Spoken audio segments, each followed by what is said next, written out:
Mic check. Mic check.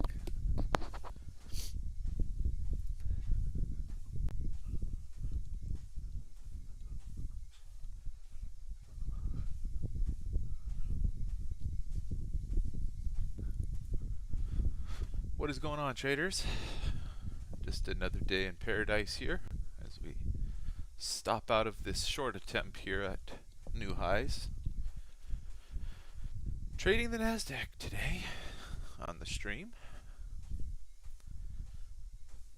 It's been a long morning.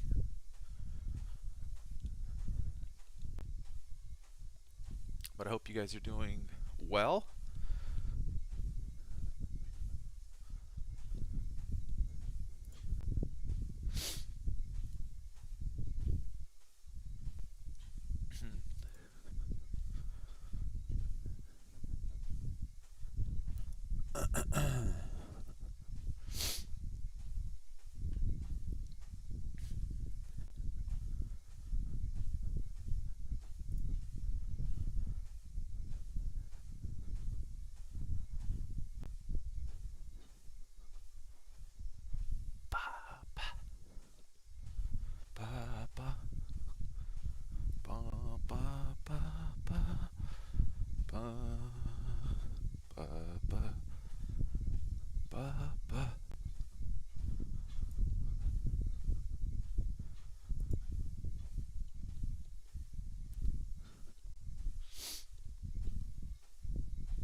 Scalping my little Hardaway here.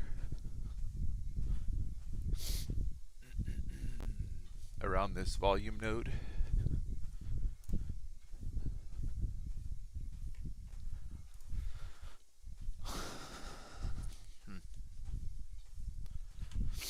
As you can see here, this prior volume node with this absorption acting like resistance here short term.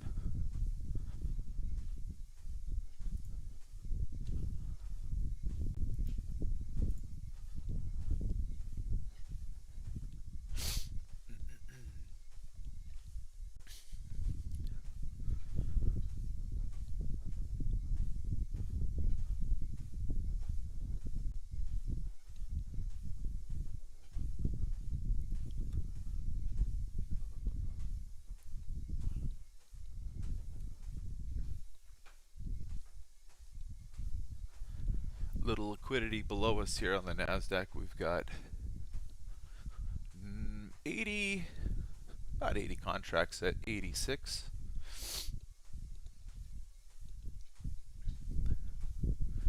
We'll see if we get the rejection off the highs or if up we go.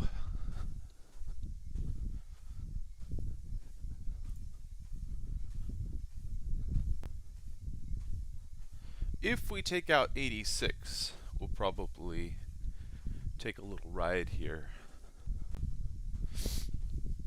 What's up, volatility premia?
Interesting spot. Oh.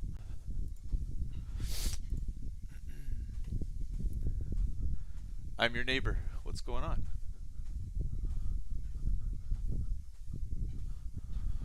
What's up, Ben Fishing? Nice volatility. You know, I did something silly today. I have been. This is going to be embarrassing to admit, but it's what happened. I've been trading. After I'm done trading my E-mini contracts, I've been switching over to micros and then trading on the YouTube channel on the micros. And so I traded micros last night. Inglobex, won some, lost some. Overall, bigger winners. Took about 200 points out of the micros last night, and then had one final 100 point micro losing trade that stopped out while I was watching TV. That sucked. Whatever. And I forgot to switch it over this morning, so I'm, doing everything on the micros. And then I realized, well, shit, I've been trading micros all day. Well, that sucks. It really sucks. So now I'm switching over to E-minis and, trying to keep the lights on, essentially. So, little inverted today from what I normally do. And I've missed a lot of moves today. I'll just admit I've missed a lot. I took a scalp here and I got out in here and then proceeded to, the market rallied all the way up here and I was like, man, that really blows. So anyway, higher time frame, 30-minute, kind of doing what we thought, huh? Based off the review video done a few days ago. So it's given given me nice trade plans. Since I did a lot of work on it.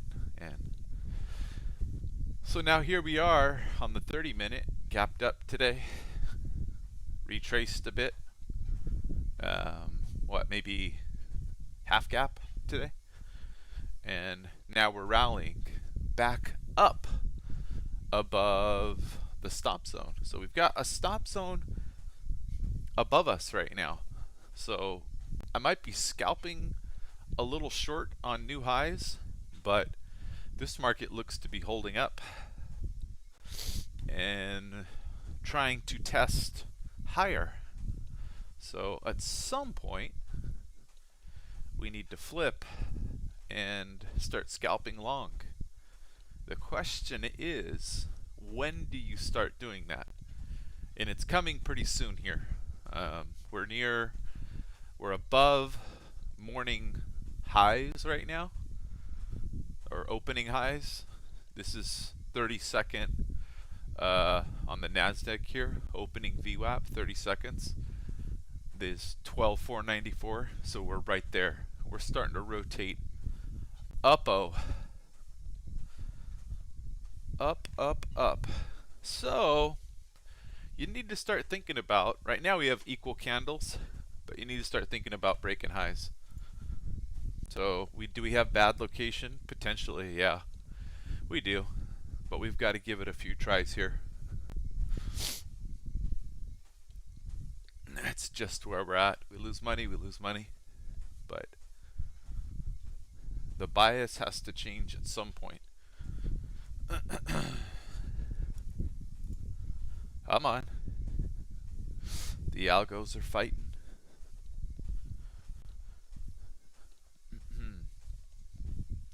Stops above both levels. So we have absorption here. We've got stops that could be hit at the lows here. And we have stops that can be hit above these equal highs up here as well. So we'll try both. Oh, come on. Little chaser here.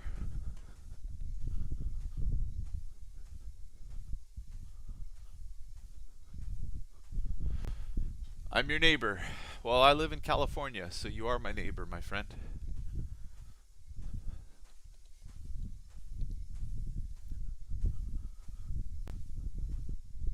Oh, very nice volatility. Very nice.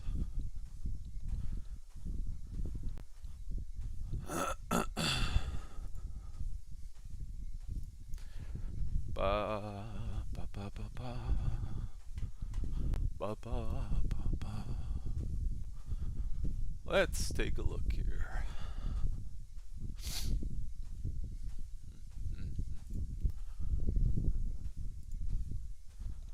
See, we got a little bit going here on the mini too, but we'll focus on this NASDAQ loser, potential loser. They're all potential losers in my mind.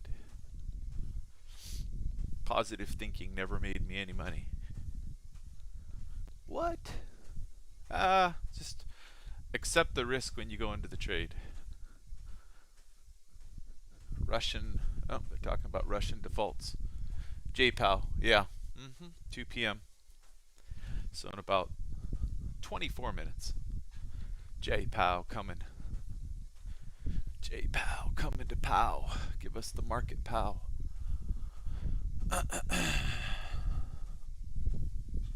Thank you for that, Kermit. I appreciate that. Always a good reminder.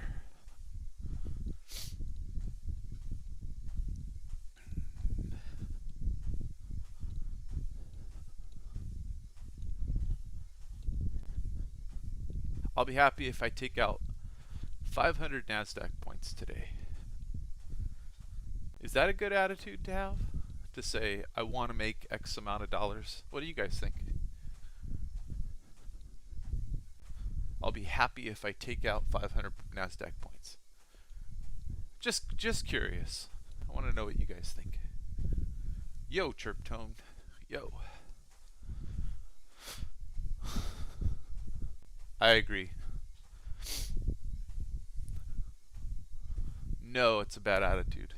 It's a bad approach. I think it should be, I want to trade well. I want to take my setups.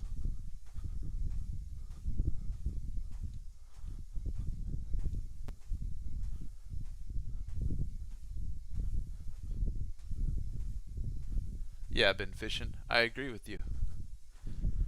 I agree with you. You've got to stop forcing. The goal is never, I want to make X amount of money. I mean, I have overall, I have like goals for the month, etc. Like minimums more really. You know, I'm trading poorly if I'm not making these minimums. But every day the goal is to just trade the right way. Right? Follow my edge that I've been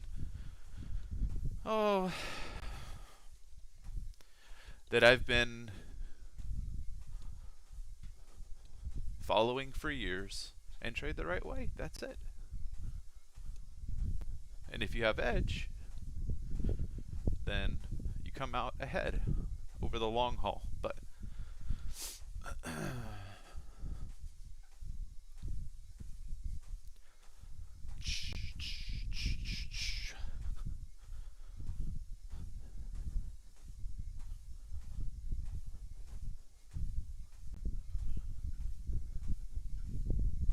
Saberfly asks, how many red days have I had this year?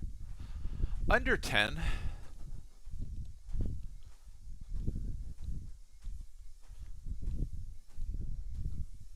Now, how many red trades? I don't know, but it's a lot. It's a lot. But not days. Not a lot of red days.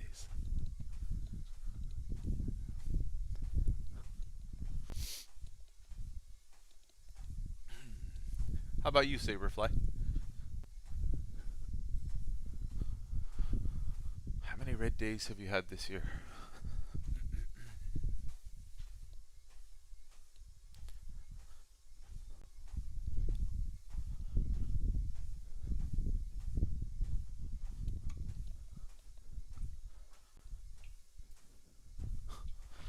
More Russian debt payments stuff hitting the wires.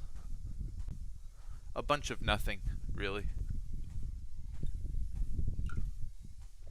Until I stop out, then it's like, that's why I'm wrong. No, no.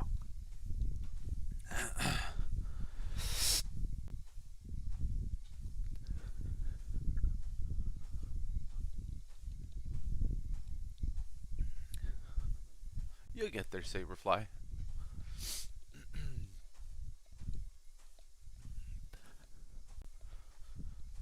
You know, I think, when we were up here, and you're up, I don't know, 18, 19, 20 points, you say, oh, I remember that. This is the short-term memory going. And then now you're down here, you're down, what, 30, 40 points, whatever it is. And you're like, oh, I don't want to stop out. I should have taken it up here, right? These are some of the short-term things that go on in the market in your head. You think, oh, if I only would have taken my profit up here. But, that's trading. That's why, if this trade happens, or this setup occurs a whole bunch of times, if you take your profit early and just don't let it run to up here, boy, you're not going to be a profitable trader.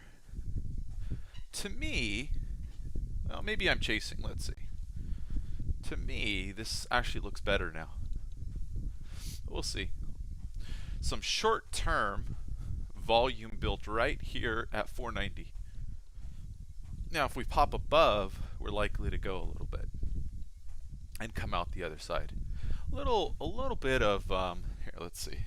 By the way, the other day, I complained about my Stream Deck not working. I had programmed one of the buttons to dim to -30, which is turn everything off on the Stream Deck. So I hit a button I hadn't hit before. I thought I tested them all. I must have made changes after the fact. And it turned the lights off. So it really wasn't a problem. It was not a problem with the software. It was a problem with Mr. Idiot over here. So, oh well. What's up, Jonathan?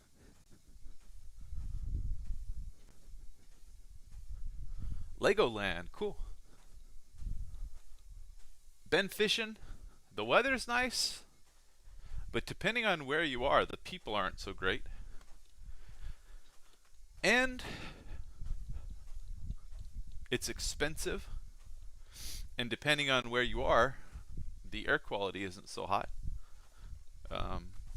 California's, it's alright. It's a little overrated though. Along the coast is nice.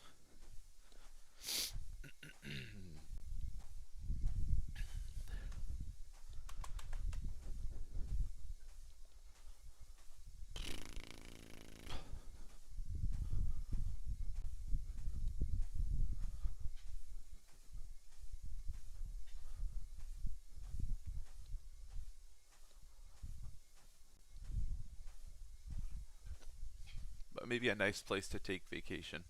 It depends on where you come from too.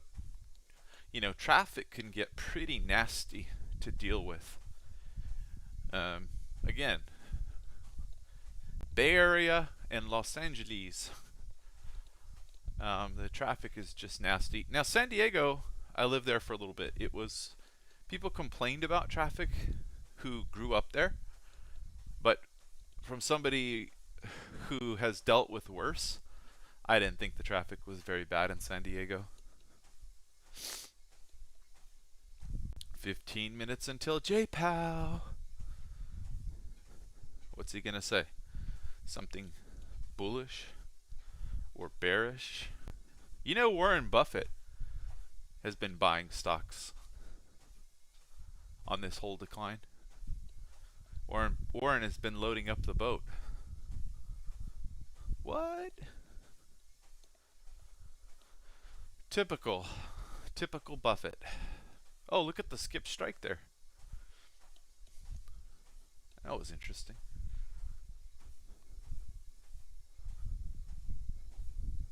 Yeah, Praiser. I really like San Diego. La Jolla. is nice. That whole area. A lot of snobby people, but um, still a beautiful area. I used to when my little man was 1, so this is 3 years ago. I used to walk right by the beach there, almost, well, every day, every single day. Go running right there. There's some nice. Just looking at this market here.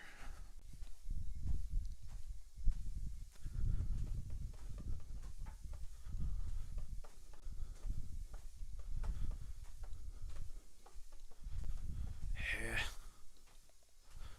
that's not good. Into the node. Come take my stops. Come take my stops. Everybody de-risking into JPAL is what it is.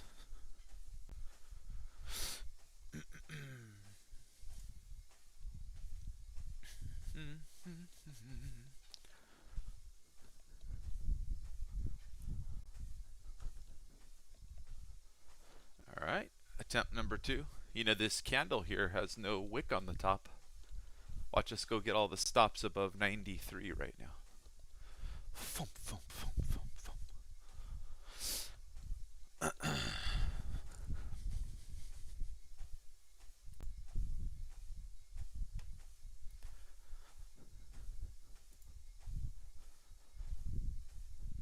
Now there's an 8 lot. Go get them. Let's go to 95. What did we add 2? Let's go to 95. Come get them. Short term. Come get them. Come get them. Don't have to come get them, but you know. Think they're going to come get them.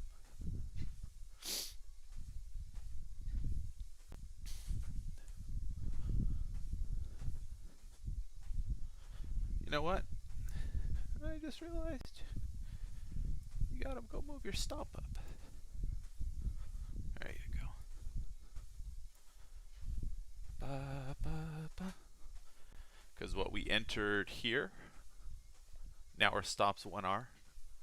Here's the 1R takeoff of the ad.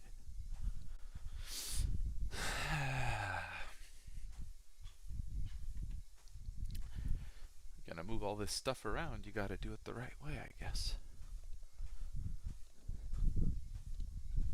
Oh, this is the worst if you're short. You're like, man, what's going on here? Why do we keep bouncing? Beak. Alright, so now we gotta take off one of these here. We'll take off this one. Alright.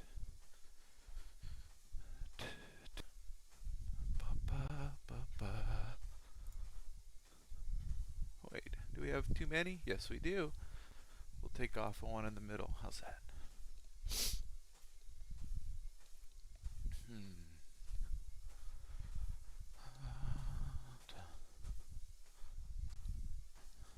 You know, I don't want to be in position any more than anybody else when JPAL starts talking. That's the honest truth.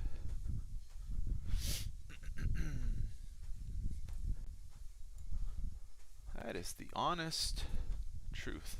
We're coming in, what, 10 minutes? Come get me. Come get me.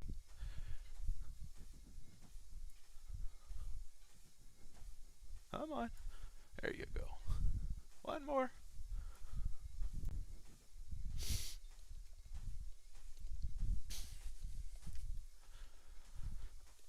Let's see. Let's just be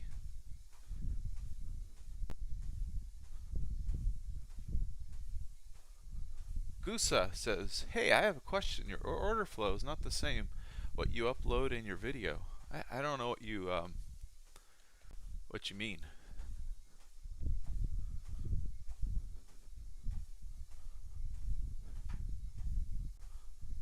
It's not really skip strike. I said it wrong. Ben. I meant skip tick. All right, now we can wait for JPOW and play all of this, and the market can go to the moon without me, but not really looking to be in a huge. It needed to go and it didn't go, so we're out.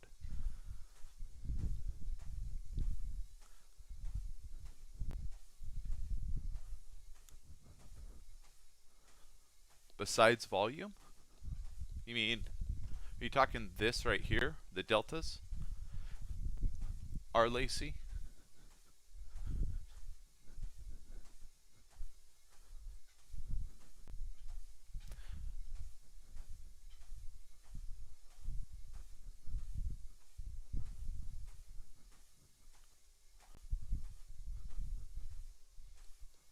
Yeah, I don't really know what you're asking about, Gusa. He says the number in the left side on 5-minute and right side is not the same. You mean like the same as like a chart book, an old chart book? I don't know. I mean, I'm always changing things, but it's all the same stuff. It's just I use net deltas on the left, and I use volume on the right. That's it. And then underneath the candle, you have cumulative delta for the session, and above, at the top of the candle, you have bar delta. That's it. Right? So, yeah, I don't know. The shading and all of that, maybe the backgrounds. I mean, yeah, I don't know. It's...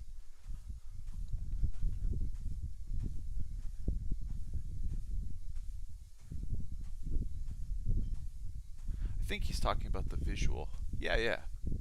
But I don't know. I think I've done videos on all of this. I mean, I've done all these little because people ask me about it and they're like, "Hey, you're using something a little different, right?" Because people will say, "Hey, what are you doing?" And I'm like, "I just make little changes here and there."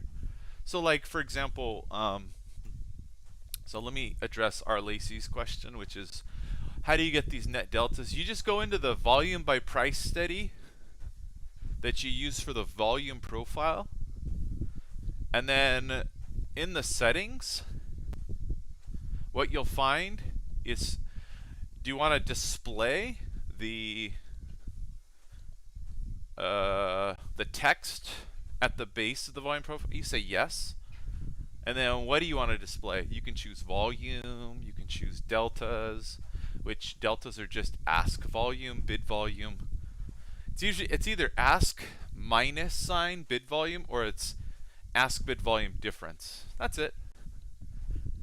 And then you go into the subgraph and you change the colors to, you know, positive is blue. And then that, of course, it's based on the volume profile. So that's it. Easy peasy lemon squeezy. Hello, Giacomo. Hey, I appreciate that, buddy. I appreciate it very much. This is setting up like a bull flag here, though. You know, this short-term little pattern here on the NAS, it is setting up quite nicely. Just letting you guys know. Very nice, but you know, I'm not going to be. Well, we have 5 minutes until Jerome Powell, the head of the Federal Reserve, starts talking, and he moves markets. So he's either going to take a dovish, which is a bullish tone, or he's going to take a hawkish, which is a bearish tone. And large participants will try to interpret what he's saying for short-term movements, and then the market will get volatile, which is where we get extreme price movements. So all of my near stops would likely get triggered on any removal of liquidity, which is less orders on the book, less limit orders on the visible order book, and then I just lose a lot of money unnecessarily. So that's what we're talking about here when we're talking about JPOW, Jerome Powell. But there's a meme that is going around and it's JPOW. It's like pow. And there's usually like money printers involved. Anyway, if you're learning something while I'm talking about that, then you haven't been trading long. So I just tried to help the newbies out a little bit at the expense of potentially everybody on this channel knowing exactly what I was talking about. That's okay. I'm on Linux because the performance is just way better for me. I tried to use a program for my Corsair keyboards and stuff, mouse, keyboard, got these extra G keys, and it's called oh, I can't remember. What is it? Corsair CKB-next. And it noticed my mouse, but it would not notice my keyboard. It wouldn't it's like the keyboard doesn't exist. So I tried all these things with the BIOS, with reloading the program, with enabling various modes in CNext, trying different versions, installing, uninstalling, rebooting. This was last night. Couldn't get it to notice my keyboard so that I can program my G keys for shortcuts. But anyway, I've got a Stream Deck, so I guess I don't need the G keys. But it would be cool to be able to use them. But anyway, one of the detriments of Linux is not, everything is not always built and stable. But a lot of users say that, the CKB Next software works well for them, so good for you. But I had a problem last night where it stopped working and then I couldn't move my mouse around very well. So I was like, I'm on Linux for stability and Sierra chart. Oddly enough, it just works better in Linux. A lot better on Wine. And speed of charts, speed of executions. You know what? I just realized I'm long some E-minis. Maybe I should keep them up on this chart. Alright, guess what? I'm flat now.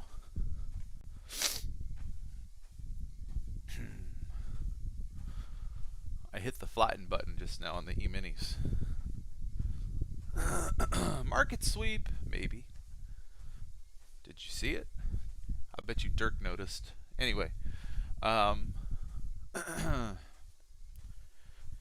for me to shut up about Linux. Go look at the news feed. Yeah, the chirp tone, the deck is it was never not working. It was just a stupid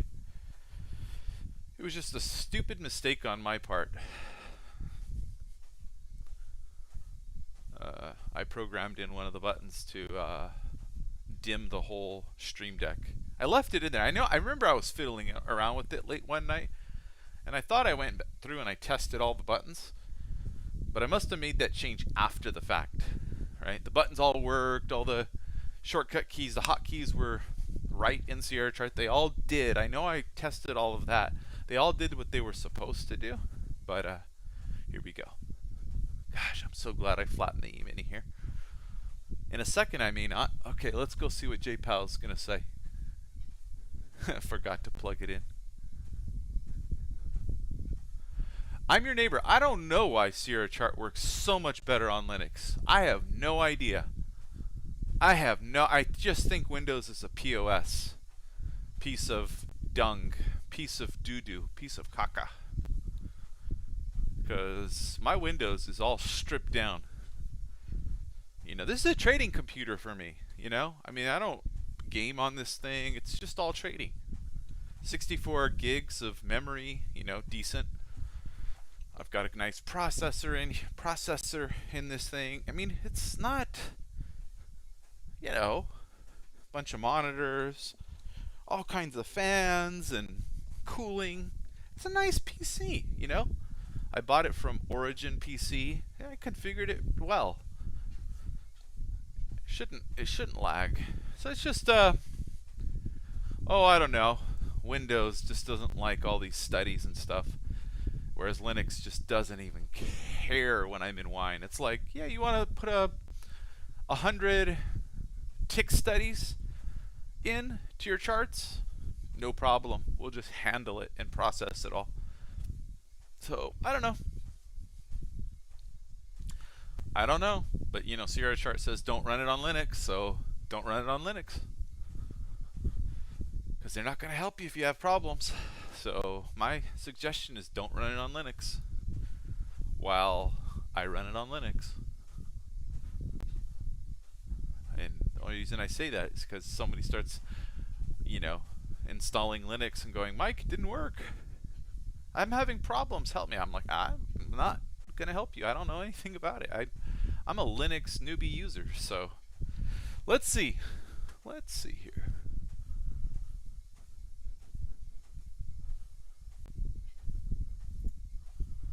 Let's take a look. Heads up. JPow going live. Dun, dun, dun, dun, dun, dun, dun. You know, I've got to get some good music going. Let's see. I might be able to add something real quick in advanced properties. Where's my desktop? I think I turned my desktop off, so you guys wouldn't hear all kinds of weird sounds.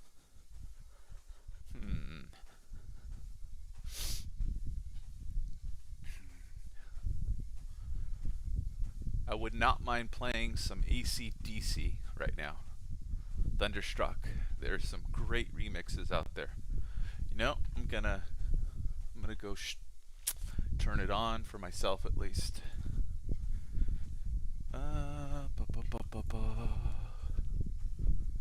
Where are you? There you go. This is a great one.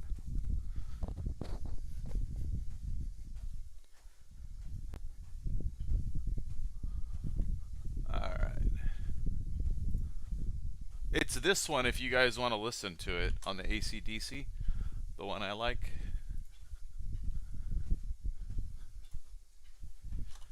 No problem. Chirp tone.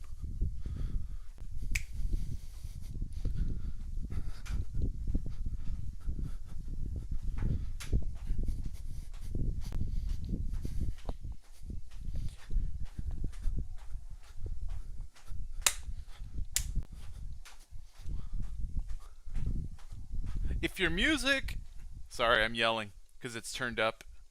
If your music is too good and you're an emotional person that trades emotionally, you might get into positions and wreck yourself. Just FYI. You're like, I think I see something. Oh yeah, this music's making me feel great. All in, baby.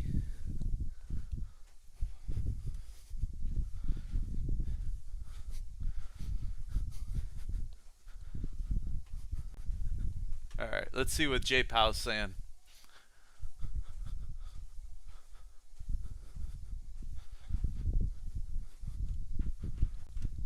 Someone has positioned up here on the E-mini. We break. It happens to be at the lows here. So if we break 67 and they defend it, it's over for shorts. They have trapped you. Here we go. 0 prints on the E-mini. Above. Now let's see if it comes back and they defend. Alright. Yeah, we're going to defend. Let's go. Come back to Papa. Maybe this is the AC/DC affecting me here.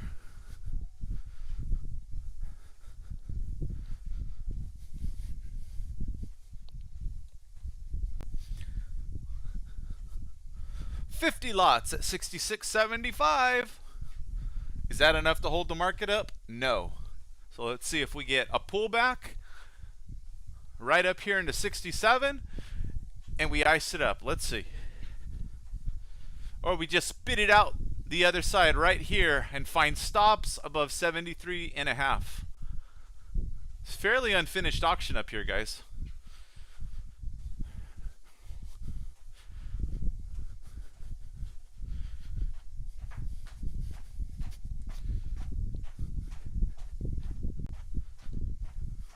One of the things about having a treadmill is you can dance while you trade. Here we go. Right back through. They didn't defend.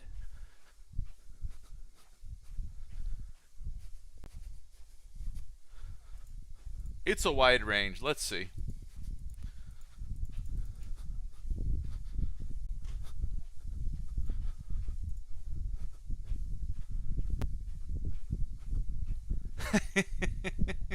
Beat is about to drop. Get long. Yeah, I know, huh?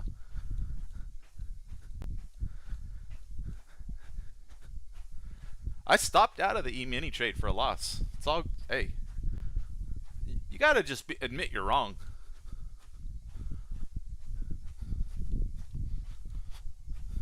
Take the stop and move on. Live to play another day. Totally okay. There will be other opportunities. All right. What's coming in next? Chainsmokers, T-Bass remix. Chainsmokers, Fort Dia, Don't Let Me Down.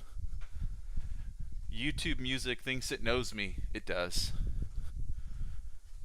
It totally knows me. It's like you do the same thing all the time. Here we go. Can the treadmill? Probably. If I was smarter. I like the idea, Jack. Yeah, I don't know. I mean, this is a new cycle, so see if we break this level here. Right here on the E-mini 72. Long again. Let's go. Boom. Reaching out. Trail stops engaged. Still engaged. 3,000 tick. Let's go.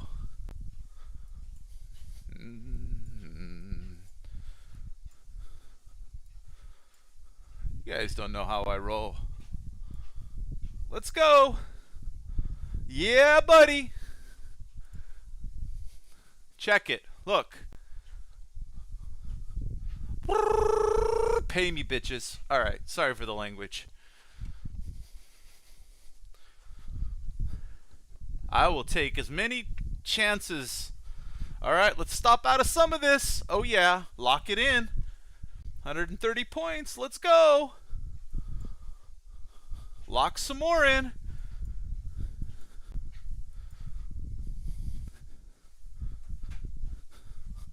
Flat.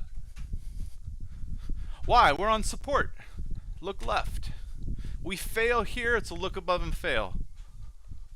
I will get long again if we bounce and go to the moon. But you can't accuse me of not taking profit. I will take profit every time.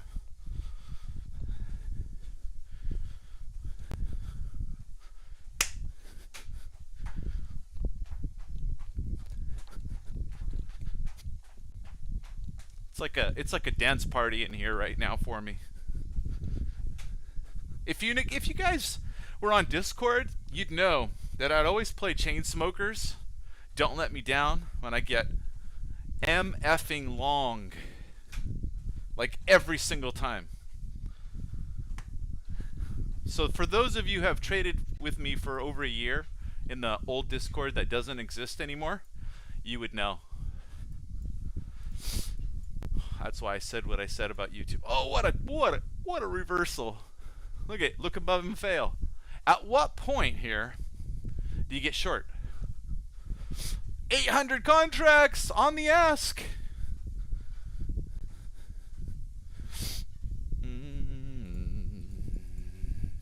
What do you think? You think that player wants to get paid or what? The 800 contracts? What do you guys think? We're going to go roast them.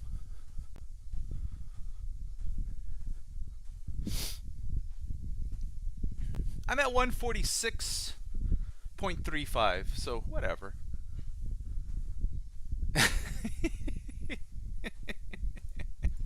Did that 800 lot? Did that 800 lot go sell the bottom? I think it's hilarious. In the dark. Alright, anyway. Trading is fun. There you go. Wink!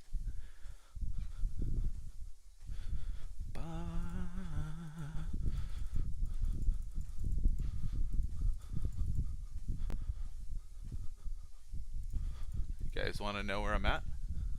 Here.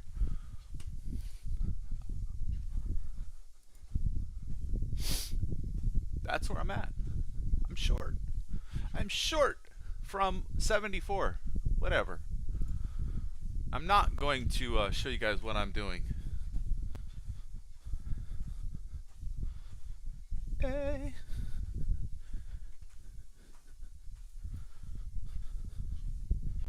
Alright. Get out some here. Why? Because I lock it in, fellas. Ladies and gentlemen.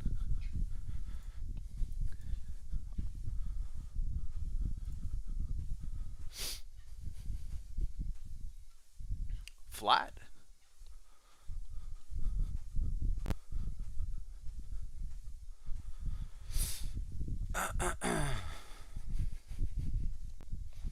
So I know people hate trading these news cycles. I don't mind it. It just depends how much liquidity out there and who's betting what. If you get big players coming in and playing the market, I'm out. I'm flat.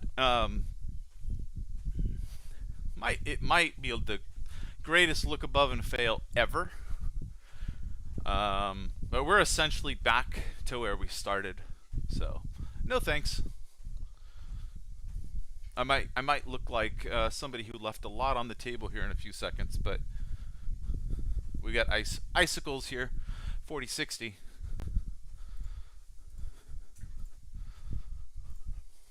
There you go.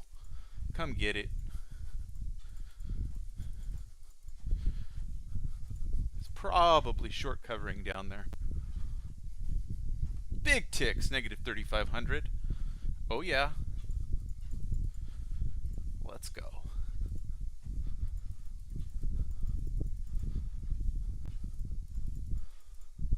You hear the mouse click click click click click click click click click.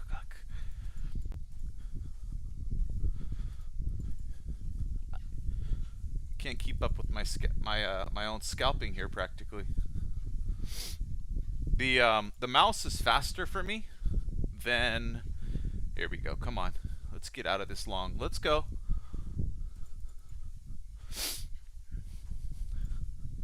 Come on. There you go. Boom. Flat. Short. Come on. Come back to me. Oh. I missed 6 ticks. I'm underwater on the short. And I'm out. Oh, baby. That almost hit my stop. Yeah, I was going to say, though, the Stream Deck on Linux, if I hold the buttons down, it doesn't just spam. It doesn't just shoot a signal to the software every few milliseconds or whatever it is, right? Whereas in Windows, you have that setting. So on the Stream Deck, you got to actually tap it. So I'm better off because my DOM is static. The price moves on my DOM, but the actual price scale stays in exactly the same spot, and then it recenters when I hit like the space bar. So I can be very accurate and get out exactly at the prices. I don't get any price or bid or ask. I don't get any price level movement on my DOM, right? It's kind of like TT style or Trading Technologies style. 241 points.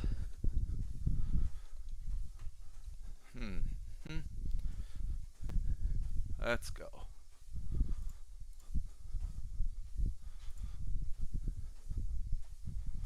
Ah, I forgot to put a bracket order on. Let's get out. All right. Bummer. Well, I missed that entry on the NASDAQ.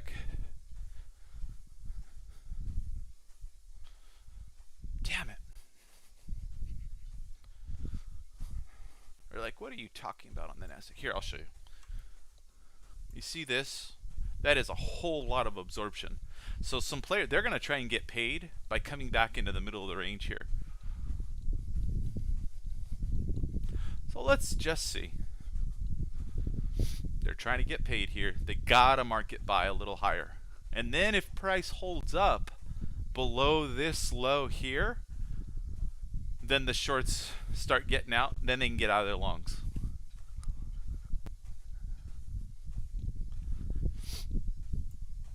You gotta market buy.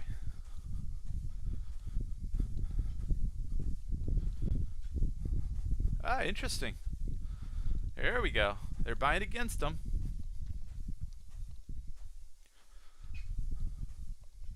Two sides to every story. But one side typically tries. Short term, they're absorbing it. That is the other side. Absorbing right here. So let's see.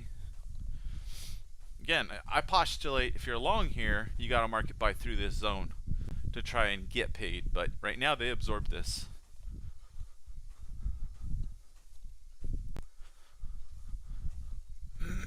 No position, as you can tell.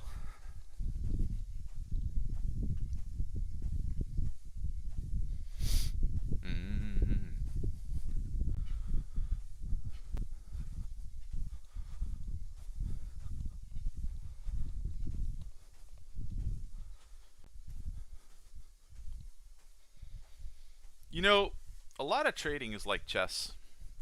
I come back to it a lot, but I play chess and I like it a lot. And if you've ever played speed chess, you don't have time to sit there and think about all your moves all the time. And sometimes you do, right? Somebody's stuck and they're taking 10, 20 seconds.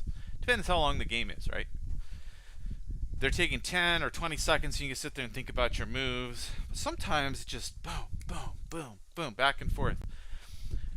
And you're either going to know what to do because you have memory, sort of spatial and just how the board is set up, kind of memory. And you kind of know how to position your pieces, how to defend, how to attack, that you generally have good positions, you have dominance on the board, or you don't. And that only comes, honestly, that only comes with experience. And I'd say a lot of scalping is like that. You kind of recognize the situation.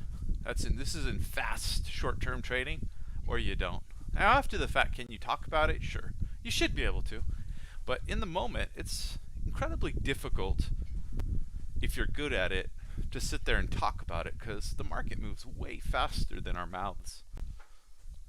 In other words, our brains, talking about it.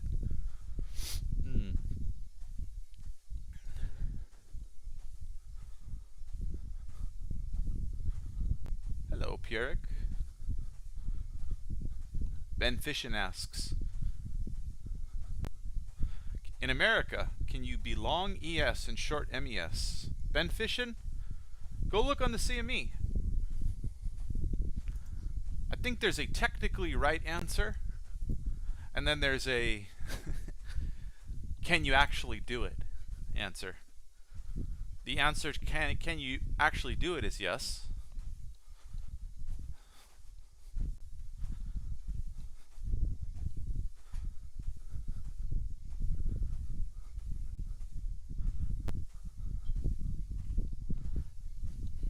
T+2 here. What kind of volume's at T+2? On the E-mini, not the NASDAQ, the E-mini.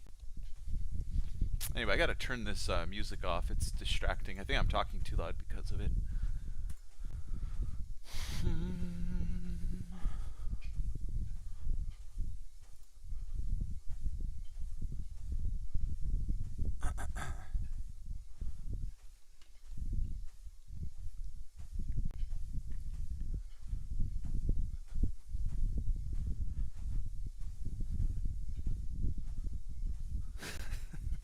Talk louder. Nah.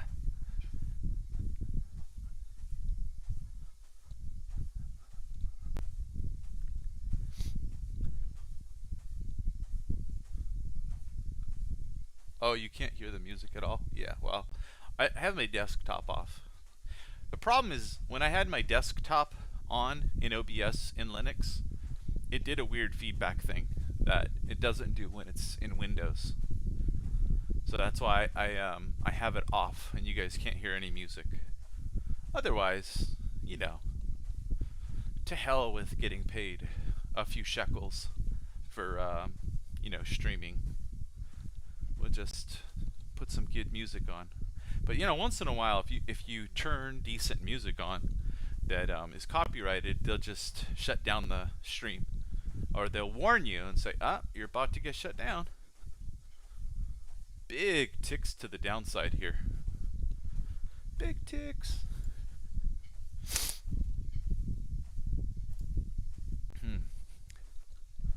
Ba ba ba.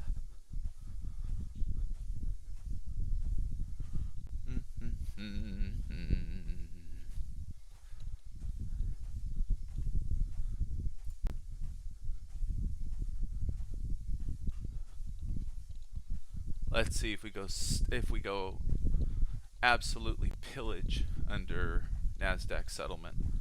Yeah, it looks like we might. We'll see. Shorts are going to cover too. But right now, it's not looking good.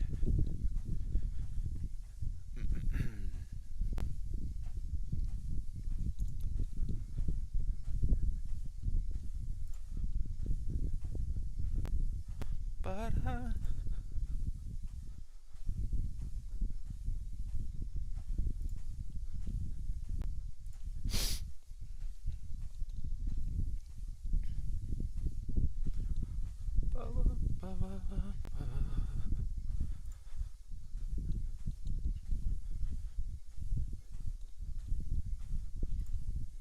see if we can get out of that ad here.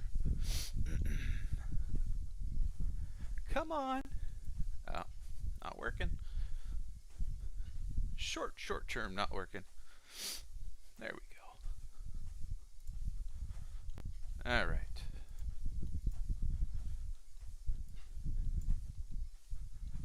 La la la.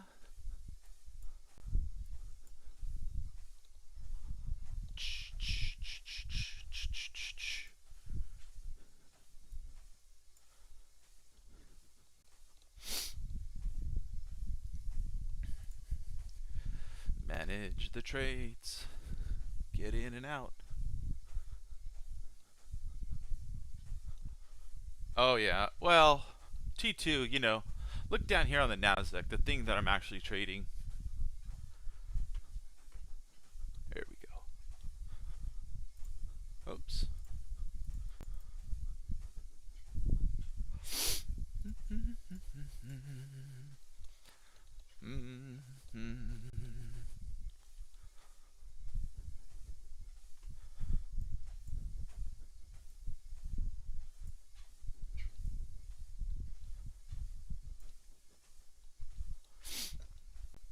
That wickless candle up there.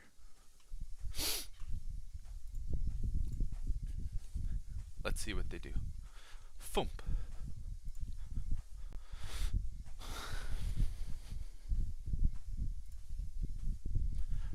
Oh, the stops are so high.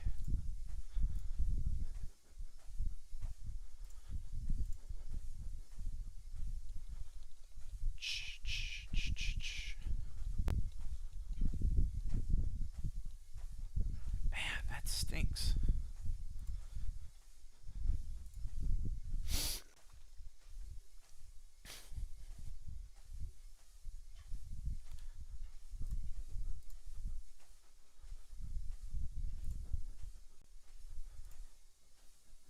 Come on.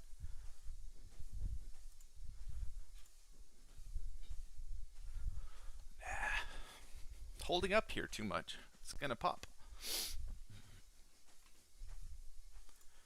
It's gonna pop. Let's see. Here. volume there, here. God, this could really pop.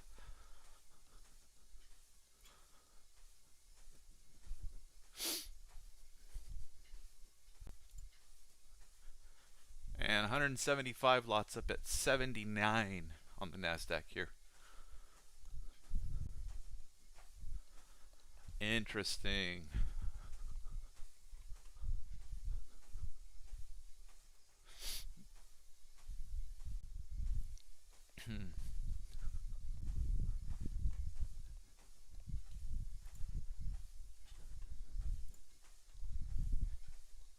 Little liquidity below us. Come on.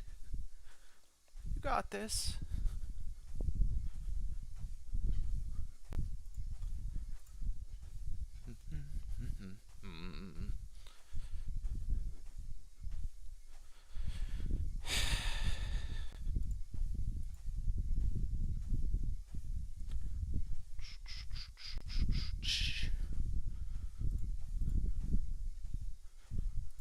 Alright, time to get shorty mini into the stops. Come on. Let's see what happens.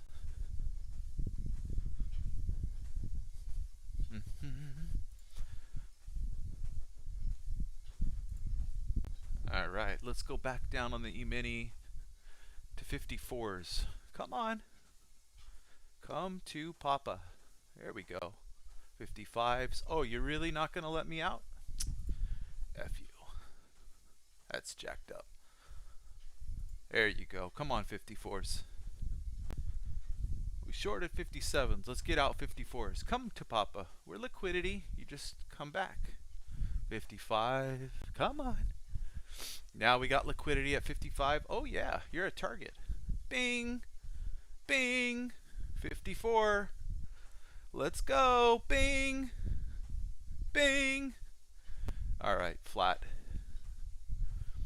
You love it? I love it. All right. We can get out of all that. E-mini is playing so nice right now. See all this volume here, trap traders. Trap traders be like, what? If you find the stops above the highs, you go short. Still think we're coming back to 50-51. May have more opportunity here.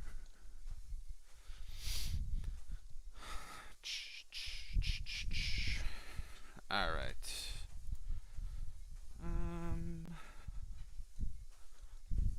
Now we're on the stream deck. Let's do this.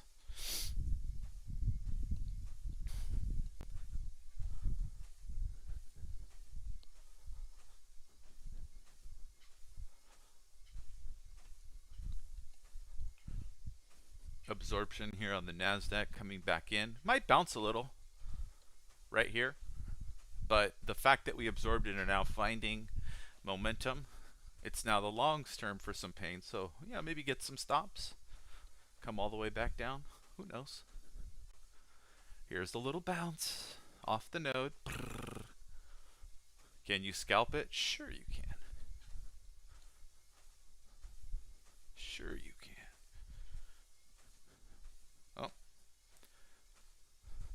Man. Bracket. There you go.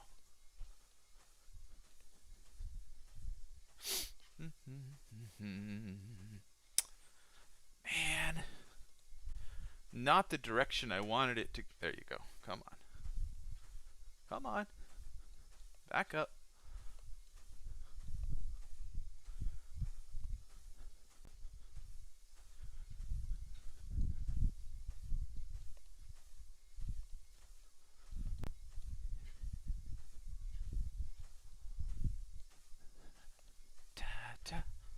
Da, da, da, da.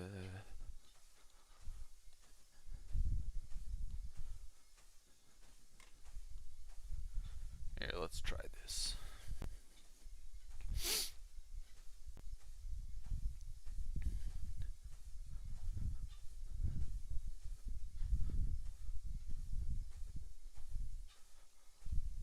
All that was just using my handy dandy little stream deck buttons. Practicing with small size here. Alright, anyway.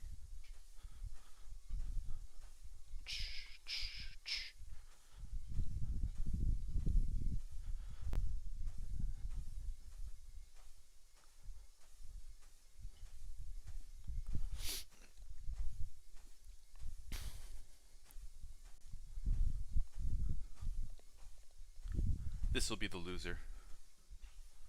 Come on. What more? Yay.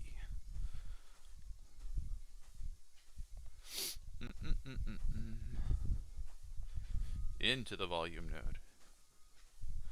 Can we spit it? You know, we may end up getting this. Let's see if this is working. Nope, it's not working. Bummer.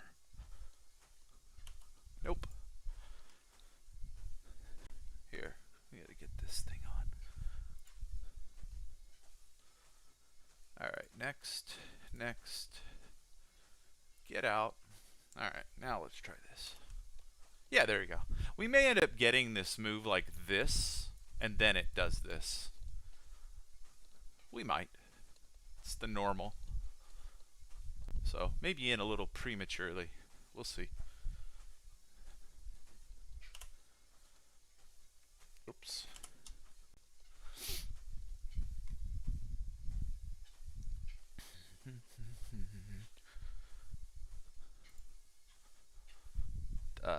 See how quickly we can move those stops? Look at that.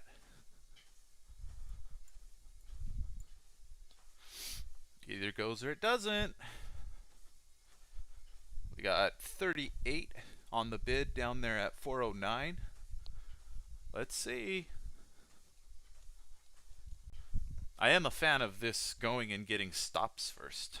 Here, like this. Into the 10, rejecting at the 10, and then going.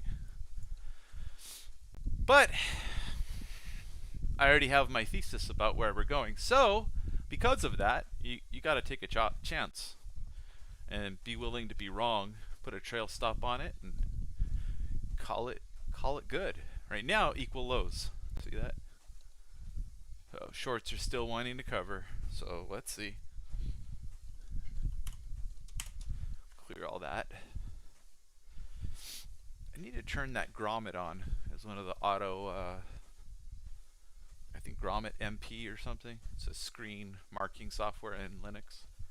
So it auto starts at the beginning. I thought I did that, but you know, maybe I never turned off my. I didn't turn off my PC all night. So there you go. That's the reason. All right, it's off, so we can still enter trades here. Okay. Equal lows. Equal lows.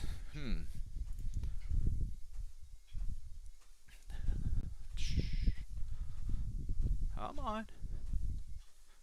Alright, now we're in.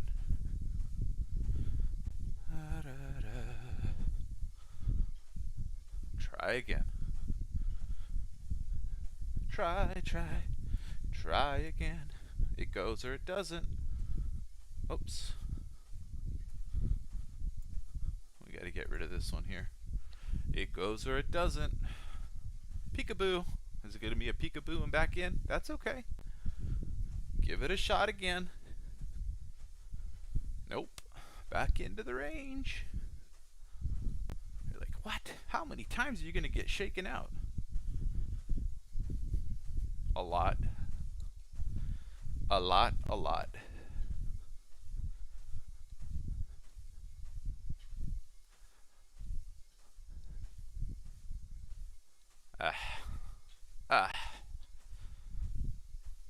Missed it.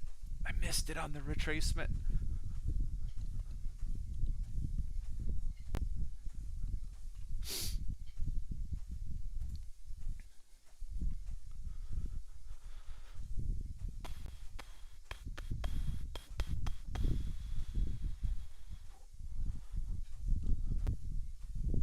Oops. Oh, that's not cool. All right. Are we getting an obligatory dead cat? We'll see. Ching, come on. If I fill and I stop here, I like where I stop. So let's see. Getting faster. Getting faster.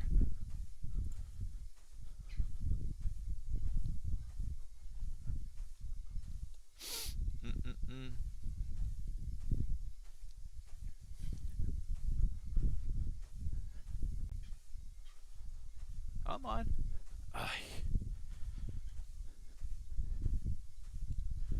Ay. Too slow. Just too slow. Kimster. I have two 49-inch monitors and two 27-inch monitors, and they're all showing charts. So you guys have just footprints up. I got TPOs and dailies and 30-minute charts and 5-minute charts and VWAPs and heads-up displays with ticks and advanced decline and weekly TPOs and daily TPOs and other platforms. So you know you are just seeing a tiny, you're seeing about a third of 149-inch. Because otherwise you guys are all going to complain, I can't see anything, dude. We're going to get our move here. It's all right. We all might get our move here.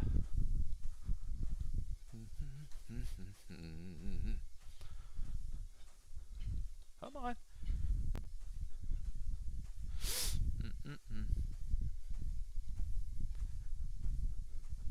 Thanks, Corey.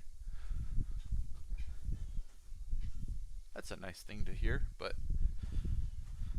oh, believe me, we are, if you're a trader, humble pie is on everybody's menu at some point. It's like, it's the one thing that if you're playing the eat something random at the restaurant game, humble pie will be served to you at some point. So I appreciate that, but it's coming. Humble pie is coming. It's always coming. Always. Alright. Let's see what happens here. There you go. Here comes the loss. Here comes the loser. Here, let's tighten it up. Watch. So whatever.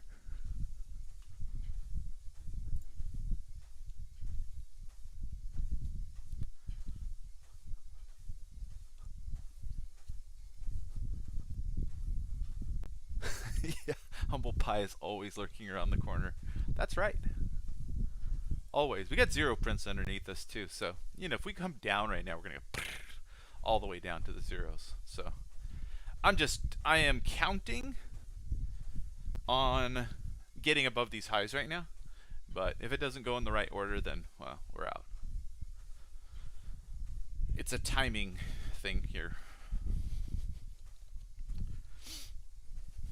They're buying here. They're buying the highs, I think, to sell higher to somebody else. So let's go. All right, there's our 1R. Come on. Above the highs, we're out. We flatten into your bids, you FOMOers. As long as I was only looking for this candle high here, it's more of a timing thing. We might go get this one. That's probably the better one. Oh yeah, there you go. Selly ask. Come on. Can you do it? Can you fill me right away? That's the question. Oh man, I don't have a bracket on there, man. That's the worst. AA. Oh, they want me. They want me. We're gonna give some back. Yes, we are. Yes, we are. Oh, is that new DevPoc here? Right here? Yeah, it is.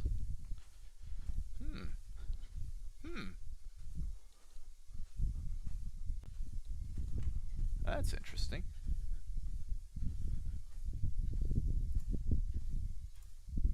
Here, let's get out of some of those that we just... Okay, now we can do a little more here. 3, 2... There you go. Now we can get out of one more. Alright, now we got the trailer. Where do you activate? You don't activate for another 10 points lower. Alright.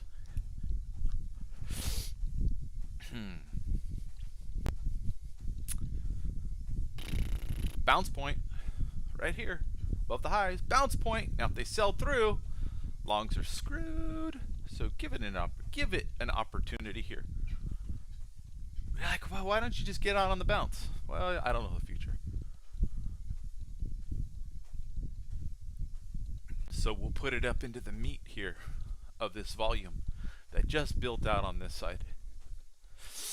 So this white line is developing POC, or dev POC, developing point of control for volume.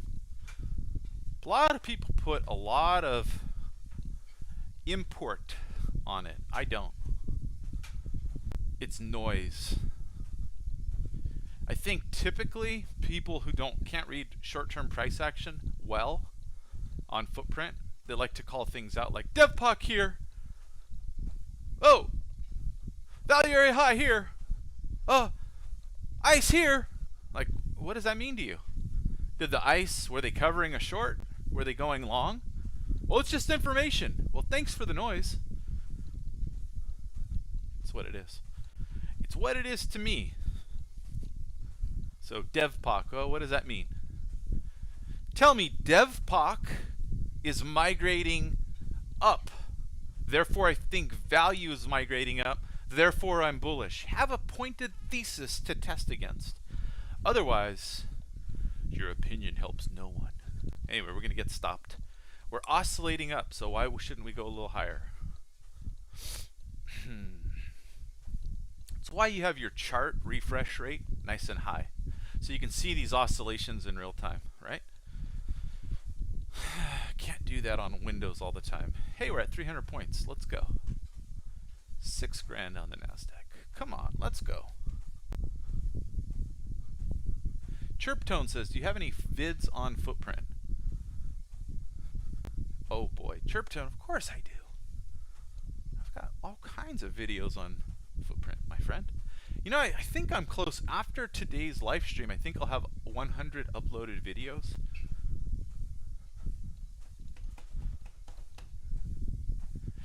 You are watching a video right now on footprint. Think about that, Chirp Tone. And you know the video is going to be labeled, whatever, live trading. These are the videos you should watch. I started using footprint back in 2020 in February. Jonathan.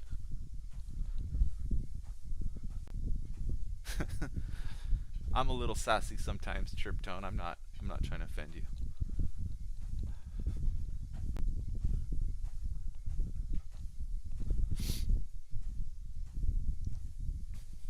Someone asked me on the I don't know, YouTube, one of the videos. I can't remember what video. That's why I said I don't know. But they asked me, hey, what do you recommend as far as reading wise for footprint and stuff?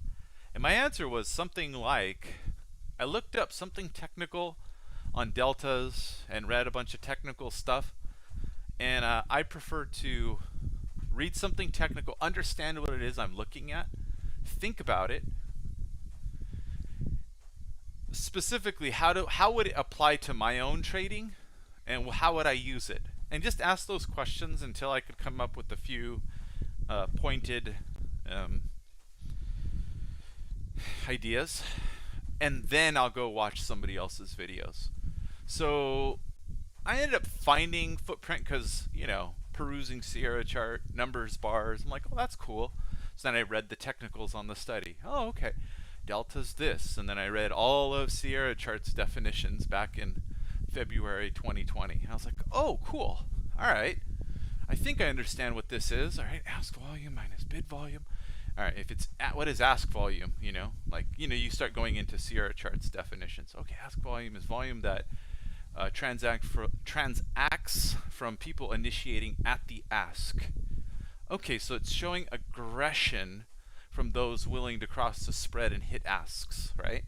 So if it's ask volume, so the volume that transacts on the end, minus the bid volume, or volume that, okay, so if it's the difference of that, then okay, I understand what this is telling me in terms of aggression. How would I use that? Okay, sometimes people absorb passively. I know what I do. Sometimes I absorb it passively because I want players who are trying to buy to get nowhere. Okay, so I understand that. So anyway, I started thinking about it from my own trading. Then I went and I watched market delta videos because I was like, who originated Footprint? Oftentimes the originators of an idea understand it best. So I went and watched market delta videos. I watched more of those than anything else. I think they're out of business now, in part because of platforms like Sierra Chart and whatnot, right? They were charging a hefty price for it. And then everybody else came along and said, oh, we can do it for less. And so then, they're like, well, I can't stay in business. So anyway, watched a bunch of market delta videos, and in the process, I came across an Axia. I think it was Brannigan Barrett. He had a 4-hour introduction. I got an hour into it. But you know me, I had already read through all the documentation on Sierra Chart on numbers bars. So I was already like, well, this is basic. So it's good if you're wanting to learn about Footprint from somebody presenting something for the first time. I'm sure it's good, but for me, I felt like, well, I already read a lot of the textbook, and I've been thinking about it from my own perspective. So yeah, although this video is helpful, wasn't particularly my style.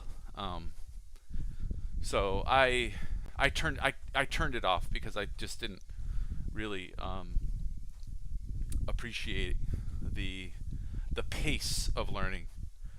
But to each their own, right? I could have watched it on 2x speed and probably been a little happier, but hey, life is short. You gotta decide who works for your thinking style, and for me it wasn't working super fantastically. But yeah, I know lots of people who've taken the Axia Footprint course or market profile courses or whatever, and they say good things. So I'm not saying anything bad. I'm saying it just to each their own. We all have our own styles. So, and then from there, I just started building numbers bars. I never used. So I was subscribed. So I first started on Sierra Chart in February of 2020. I think it was 2020. Was it? Yeah, I think it was. Yeah, it's the COVID. Yeah. And I subscribed to Chino Trader within a few weeks, right? I saw his posts on the forums, and I was like, oh, cool. Just Googling stuff. And I never used any of his chart books to understand the footprints or the numbers bars. That was one thing when I would go into those study. The first time I opened up numbers bars, I looked at it and said, boy, I'm going to need to be in Sierra Chart for a month before I understand all this stuff. And so I spent weekends when the market was closed reading through all of the numbers. Oh, what a move here. What a move. What a move. Good thing I'm talking about this, huh? At what point do you get long? Do you become a chaser here? So here's a question, right? Market's ripping up and it's now making new highs. Is the high probability trade to short? Probably not. Maybe if you're scalping, sure, into the FOMO, right? But in terms of if you're going to buy and hold, I postulate this is the place to buy. Now, am I doing it? No. But anyway, so back to my my little Sierra Chart story. I just started opening up all the numbers, or I opened up the numbers bar and I just started clicking and seeing what happened.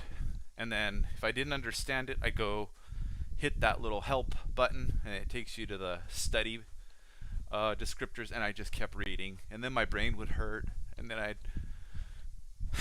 when I got sick of reading, and when I was like, these guys, it's a lot of documentation, but the way they word stuff is sometimes it leaves a little something to be desired, right? I say good document, like a lot of documentation, But the way you guys say things is a little weird sometimes. So anyway, I'd get frustrated, and then I'd stop reading the documentation when I felt like it didn't. I found errors, or I found like the way you said that grammatically actually doesn't suggest what it does. So then, just weekends upon weekends upon weekends. So you got to put the work in. That's what it is.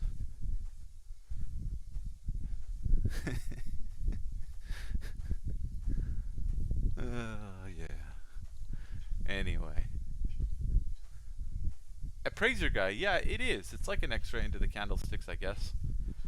I mean, it's all just, right? Trading is about following some derivative of pace of tape. I think most of you would understand that, right? So rate of change in terms of volume, rate of change of price, and that's time over volume, right? So these are the things that we base most of our trading on, and then the rest is levels where volume has transacted prior to price action. I know traders that they hate price exploration into new all-time highs because their trading style doesn't incorporate behavior of market. It incorporates support resistance only. So new highs, they're sitting on the sidelines. They can't read. God, it's such a overused word, but they can't read. They can't read the tape, essentially.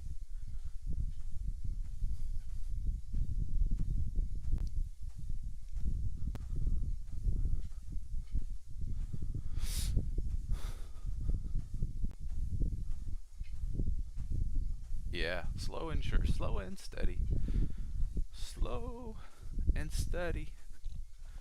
All right.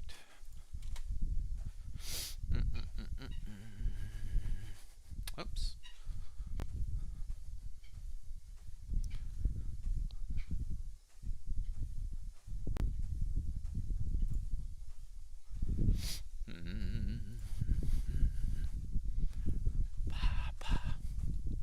Are the TYPs of the world suckered into the long? Yeah, maybe.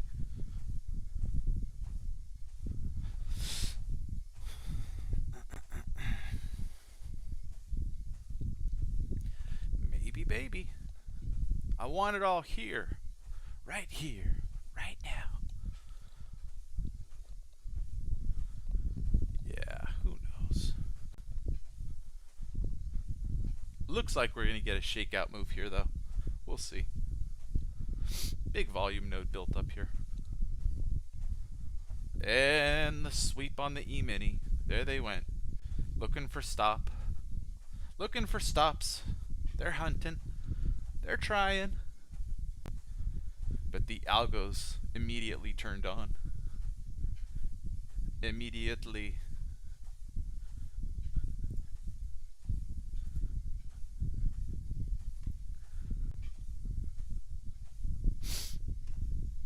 So we'll see.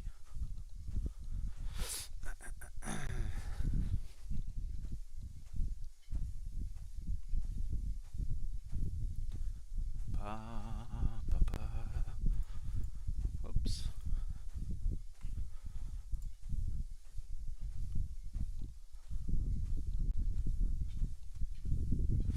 You see that probe to find stops right away? I was not aware of the 5-minute candle opening. And so, I get long up here. I think I'm getting long only to stop out. It sucks. Sometimes you are not paying attention enough. Because I'm over here trading the E-mini, and I just was looking at the DOM, thinking, oh, it's a good time. It's a good time to buy pullback here. So, that sucks. Oh well, what are you going to do? You're just going to be wrong sometimes. All right. Ba, ba, ba. Now we have all this volume above us. Look at all that volume short term. What, breakout traders like me thinking the market's going to go? Yeah, maybe. Maybe. Can't be right all the time. All right. Let's go get some asks on the E-mini here. Up there at 77 halves. Thump. And then we got a whole bunch of people lined up at 83. Let's go, baby.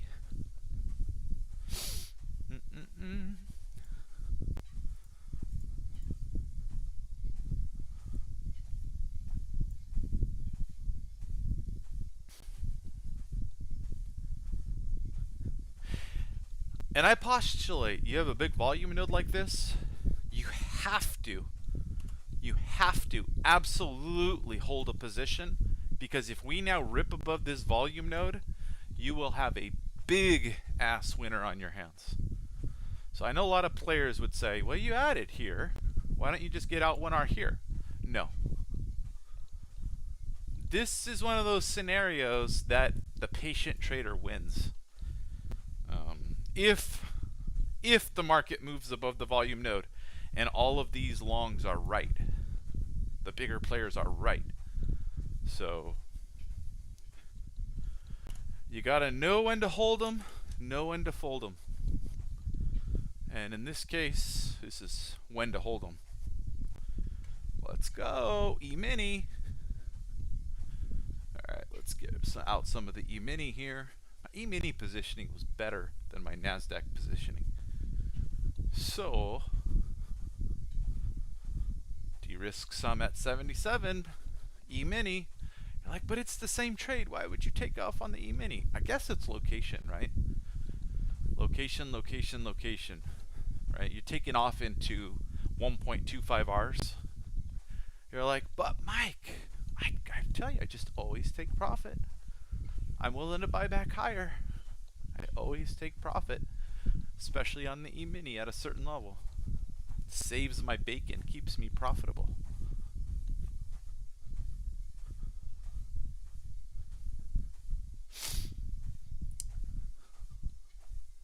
No, I had no mentor except for books, I guess. So SOS asks, where'd you learn to trade? I just read books. Been doing it a long time. Just read books.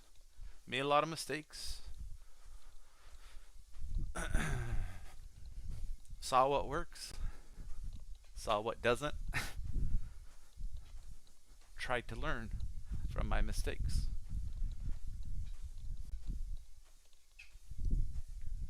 Still learning.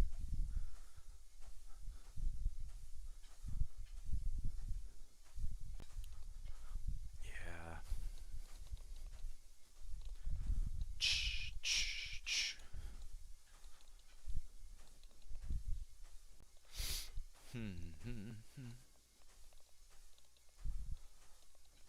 What time is it?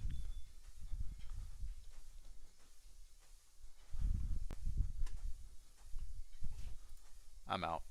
Fuck it.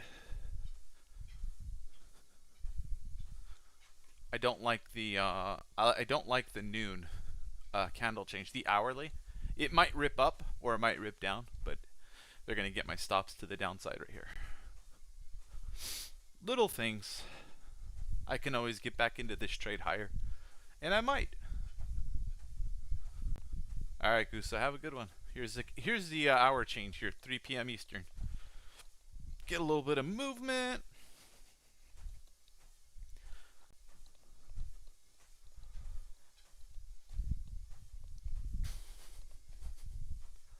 New hourly candle. New 30-minute candle. Where are my stops where they're just likely to get taken out? It's either going to happen right away, or it's going to happen in from now till 30 minutes. You know, it might have gone up first, but we'll see.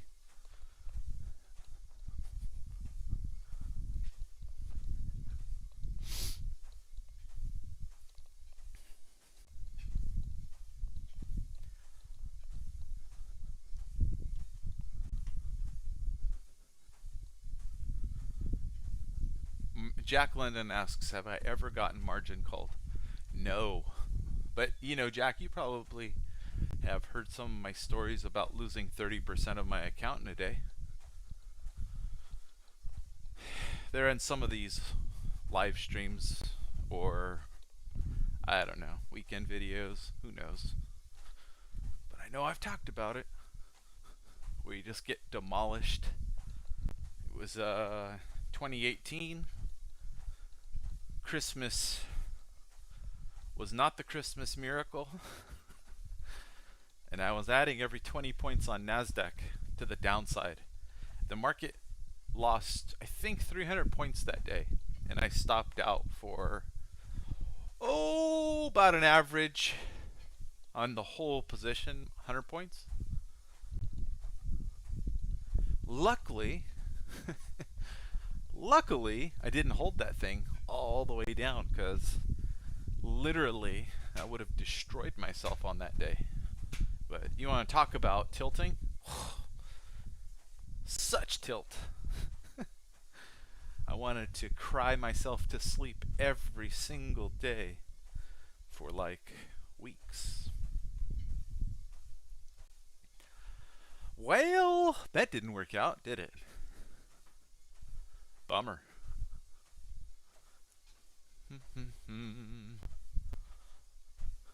It did exactly what I didn't want it to do. It went up, and I would have been... Would I have gotten... Hold on.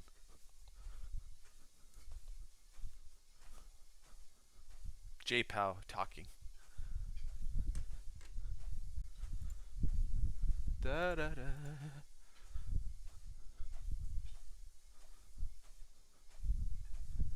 Yeah, I mean, it was a while ago, right? 4 years ago, 5 years ago.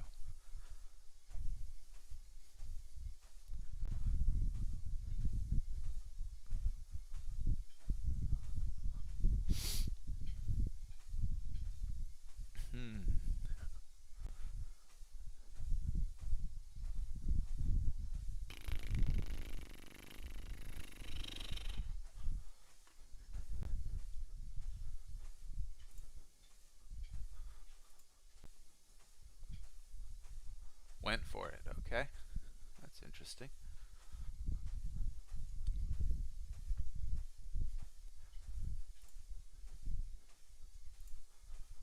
Ba, ba, ba.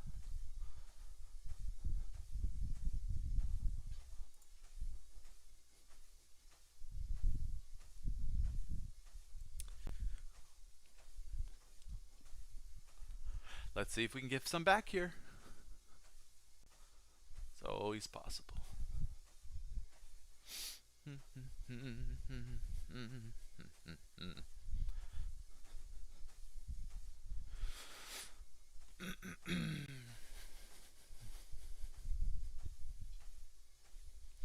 To study my ass off, appraiser guy, I have this sign in my office that says, in order to become the 1%, you must do what the other 99% won't.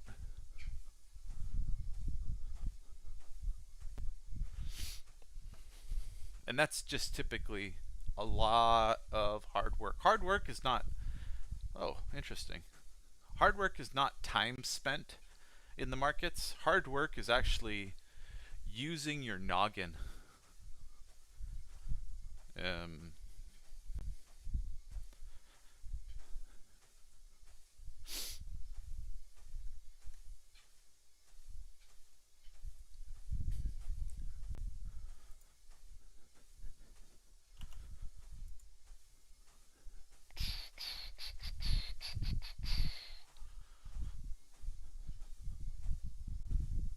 Ba-da-da-da-da. Da-da-da-da-da-da.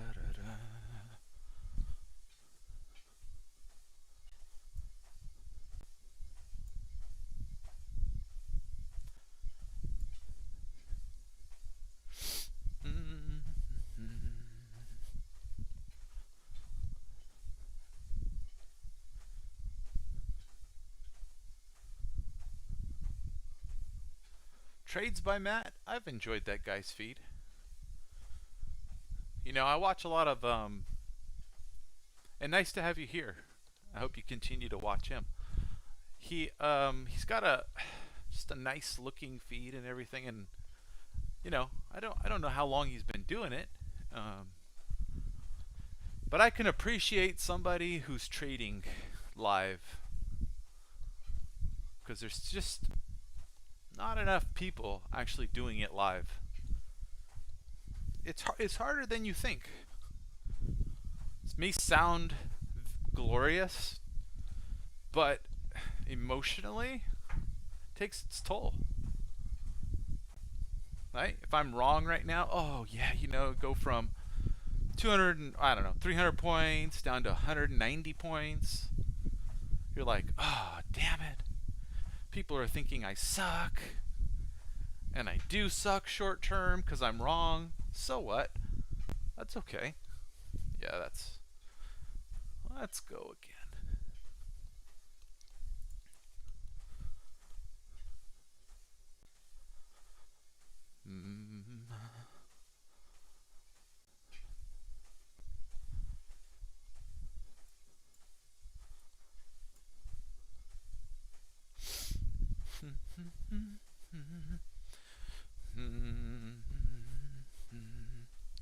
So there you go, 190 points, and maybe I'll lose again. So what?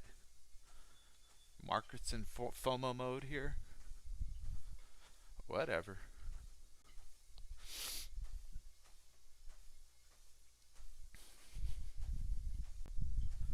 Let's see here. Ding.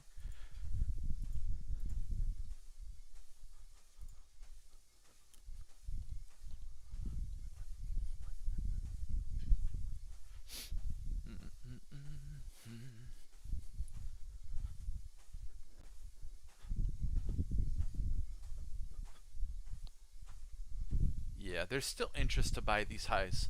You see the volume profile up here, or the footprint up here? There's just a lot of interest up here. There's a seller here at 70. I get it. There's a big seller there. That might be profit taking. Who knows? But there's still interest up here. So, go get my stop. We'll see if that seller is still there. Yeah. More comes off. Still interest.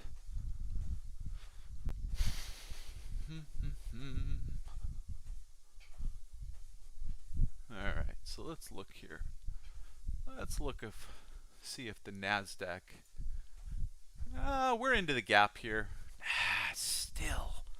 I still want to be shorting this here.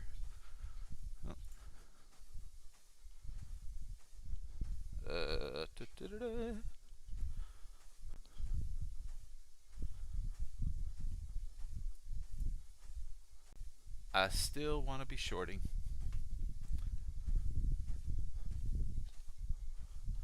It's just a positional thing, guys. That's all it is. You got to look at the higher time frame.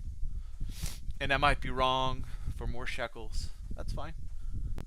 Give it all back and then some. And then all the hindsight players can say, but you should have just stopped trading when you're up 300. That's okay.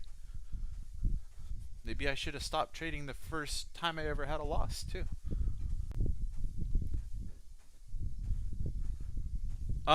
Yeah, I'm looking at, well, it's basically my weekend video where I was talking about gaps on the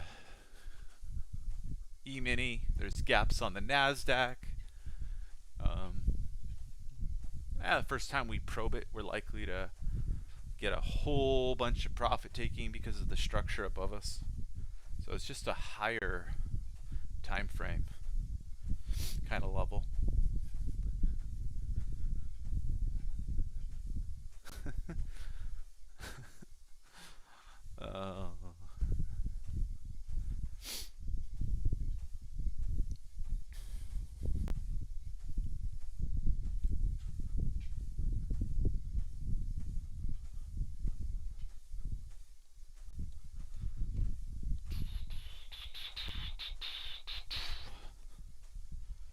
All right.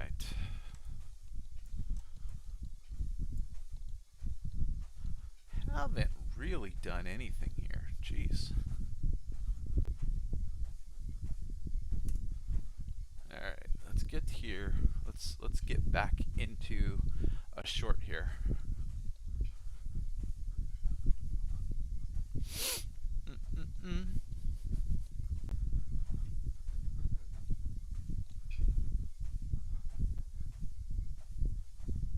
Yeah, we got this on.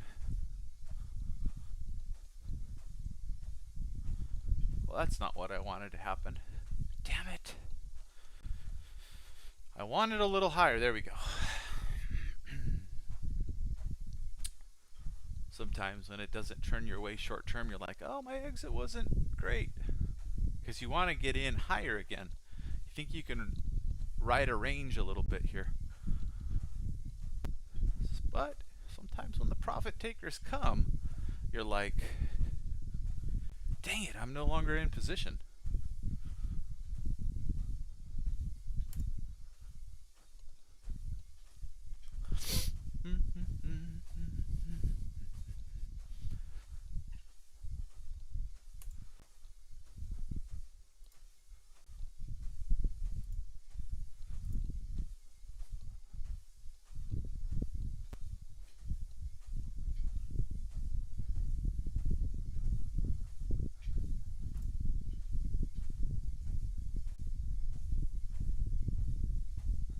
Come to Papa.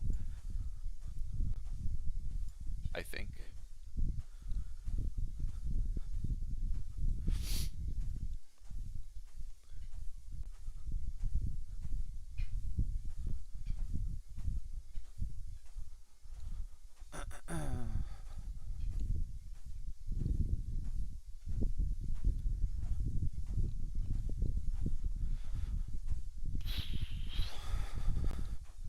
Let me look at what's going on here. Yeah, failed at 50% here. Below 50% here on the NASDAQ. On the upside. On the initial balance. So, lots of opportunities here to be right and wrong short term. So we could be wrong at the exact highs, get stop out a few times, but might be right for a 100-point move. Back down to, well, maybe not 100, maybe 50 to the downside. Maybe more, we'll see. But I like putting on risk when we have a failure below the 50% of IB. And that's what we have so far on the NASDAQ. So.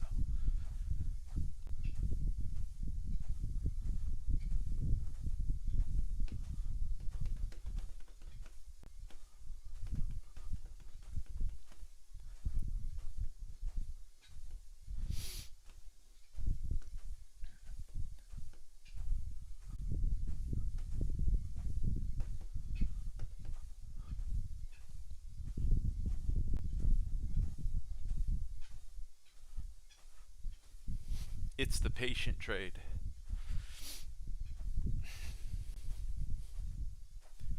Yes, it is. It is the patient trade.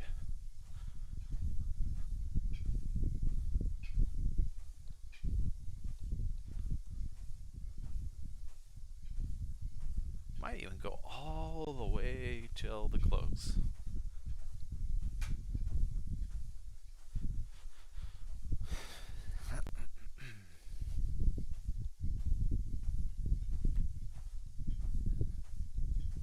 Curling up. Curling up. Come on.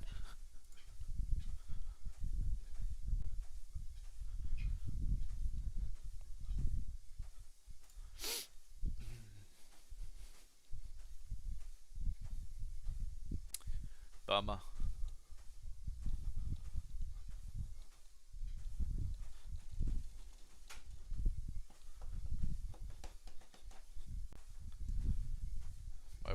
texting me. Hold on here. Going for a walk around the neighborhood. Or inside the neighborhood, she says. It's good.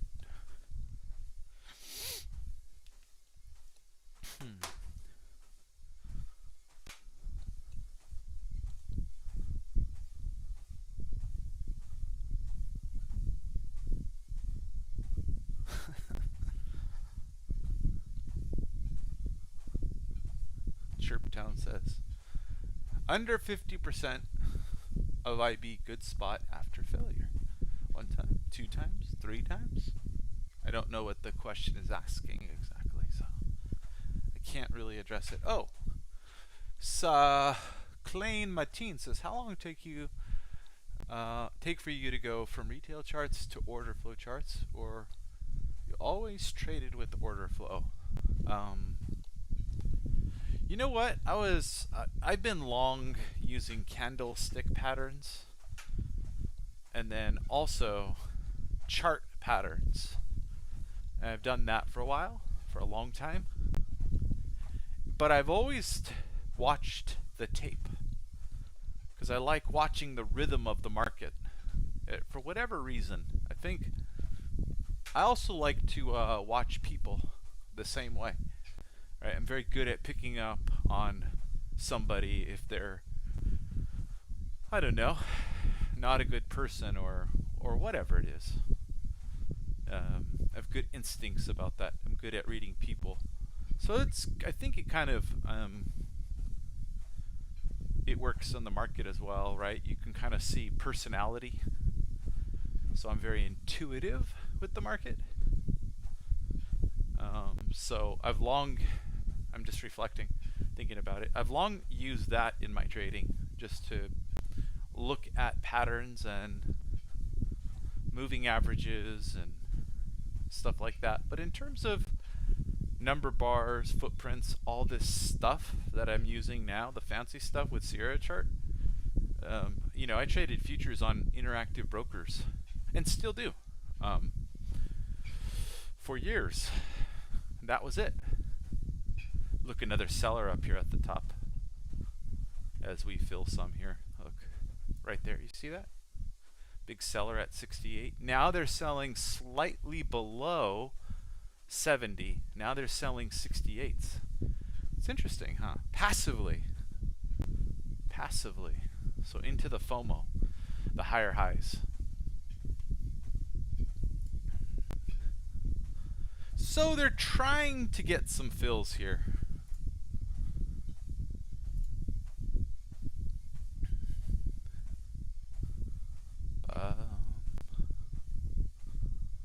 I'm still on interactive brokers. All right. Well, oscillate up, oscillate back down. Let's see if they try again.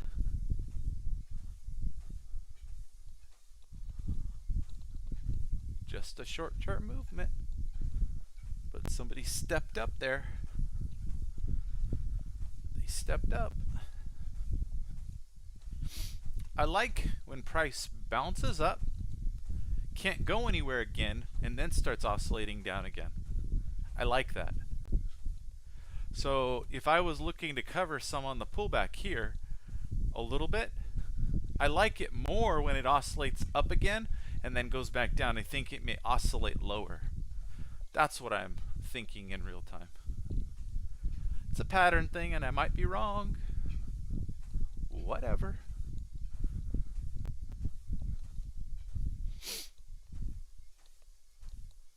There's always a bigger fish, guys. Always a bigger fish. Let's see. 1, 2, 3, 4, 5. I think I have too many trail stops in here. Yes, I do. These are all trail stop orders up here. Right here.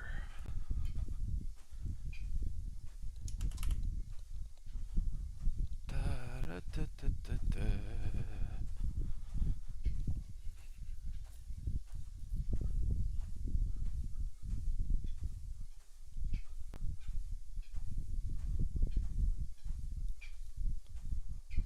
Oscillations.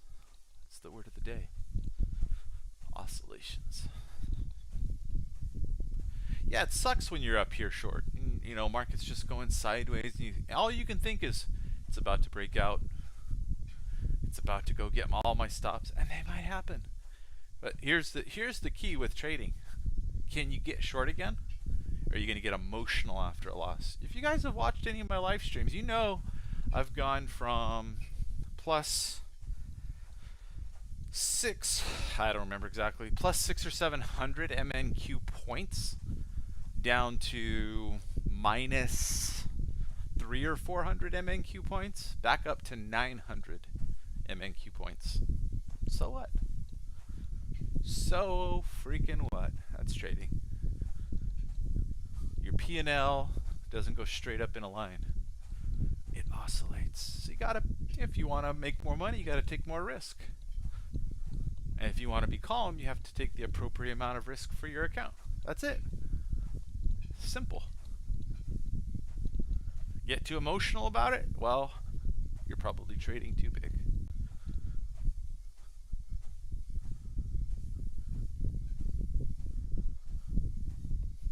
Well, Jonathan's probably trading too big. If it's so hard to do, you're probably trading too big. What if you were only losing 25 cents a day when you lost, and then when you win, you're winning 55 cents? Is it so freaking hard to do, Jonathan? No, it's not so freaking hard to do, right? Well, I'm literally talking about if you lost 25 cents versus if you won 55 cents, you would just say, it's almost not, it almost doesn't even matter, right? So again, if your risk is so great that it matters so much, then of course it's really hard to do because you're pushing it too much. You're like, well, then I'll never have enough money to trade at that rate. Well, get a part-time job, build up your trading, and make it a percentage. The risk, make it a percentage, and call it good.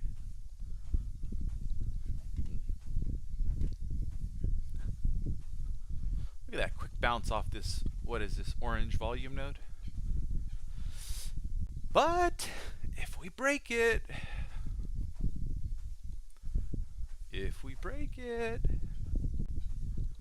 we're going down. Here's the 10 SMA, haven't even touched it yet. You see that 10 SMA down here? We often go give it a tap. A lot can happen. Anyway, whatever. Oh, that's cool, chirp tone. I'm glad it did, man. Somebody from the old Discord kind of got everybody thinking about it more and talking about it. So he did a little presentation. It was really useful. So that was the reason I did it, is because he had done it a few weeks before.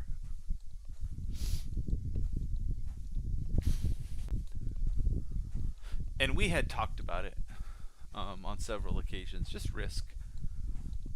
So 25 years, maybe 30, I don't know, years experienced trader. And you know, even if you've been trading that long, it's hard to follow risk guidelines sometimes. They would tell you how hard it is to control the worst part of your nature. It's hard. It is hard. But, you know, that's why trading is hard. It is hard. You're always battling against the worst part of your nature. Greed, fear, FOMO, ROMO. That's why support and resistance works so well. Because everybody who's been holding for so long is in so much pain. Hence why I say the best place to play is against trapped traders. Trapped traders. because you're now playing against somebody else's fear of the market not continuing in the direction that they originally thought it would go to, and now the market's underneath that level or at that level, and it's hesitating, and they've been holding, and they're very uncomfortable. So guess what? You can step in front if you can recognize that there's likely traders trapped from a consolidation. You can play against those traders and define your risk reward very well. And typically those areas are the areas where risk reward is very good, but it's not where most of retail is taught to get in. They're taught to buy breakouts. They're taught to buy strength. They're taught essentially to follow price and FOMO. Not everybody, but a lot. It kind of is ingrained in the trading culture. And there's a lot of opinions on both sides. So you always find somebody that says the opposite. But I'm talking about the major current of trading philosophy is definitely breakout trading, right? Not getting in on others' FOMO, right? We're doing the opposite of the herd mentality.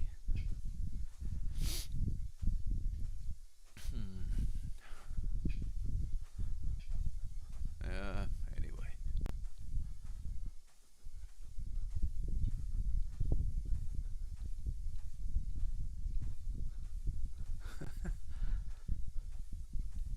Saberfly. You thought I was on tilt that day? You remember that, huh? Oh, I was not happy, but you got to remember I was on micros, and I had made a lot of money on full-size NASDAQ and full-size E-mini. So those losses for me don't make me nervous, because you have this other size you trade, and that's such a tiny percentage of the other size. So that's why, for me, if you saw me trade full-size E-minis or whatever, and get out of, start putting on the wrong amount of size, then you'd hear it. You'd be like, oh man, he sounds like he's about to lose it, right? But I don't let myself get there. Not anymore, because when you lose 30% of your account after a really stupid day, you know what happens? If you're reflective, you learn from your mistake and you say, I'm not doing that again. That was way too painful. I erased, a few months of work in a single morning. That doesn't feel good. Tell me what kind of job you can do that in, right? You want to be a pharmacist, right? Make 60, 70, 80, 90 bucks an hour, whatever. Maybe 80, 90 bucks an hour. Are you going to erase, several months worth of work by not filling a prescription fast enough? Nope.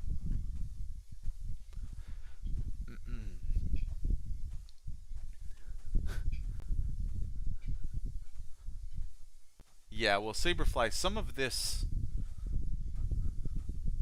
SOS asks, is that you again asking the same, do I have other screens? And then I already told you I had other screens. Are you asking the same question? SOS? I think this is the second time asking. I wonder if maybe there's a language barrier. I don't know. Maybe you guys responding in the chat allows them to copy and paste it into Google Translate. That's probably what's happening. Anyway. I don't know what I was saying, but it looks like it's going to go here to the upside. We'll see. At least try.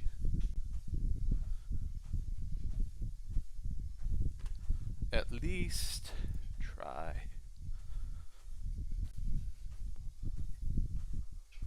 You notice how we're on the 10 SMA now with both the E-mini and the NASDAQ? It's holding up. Yeah.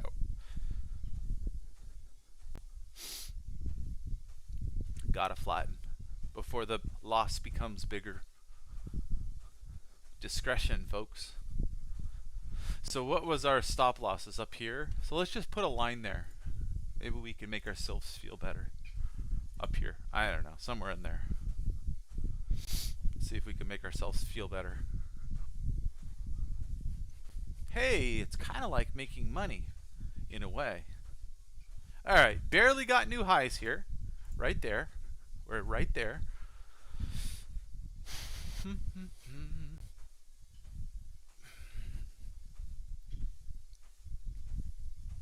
So I'll tell you guys something. When the market comes up to, and this is an important bit of information, it can save you a lot of money, okay?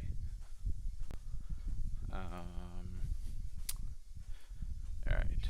When the market comes up and has consolidated after a big move, and it starts to tap the 10 SMA, it's a timing mechanism oftentimes for big moves to the upside. So you're like, what do you mean by, oh, this is a good thing. Didn't get anywhere so far. You get a gap here in this area, right? Gap, gap, and then we just go sideways. And this is the 10 SMA here. Markets, when they hit the 10 SMA, if they're gonna go, they typically hit it and then go. You'll see it happen a lot. Let's see here. Oh, sheesh.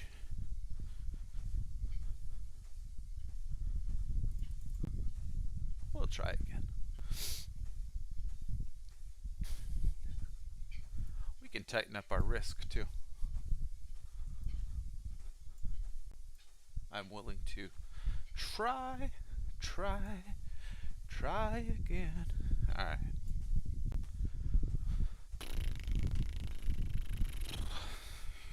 So anyway, it's a good bit of information on the 10 SMA.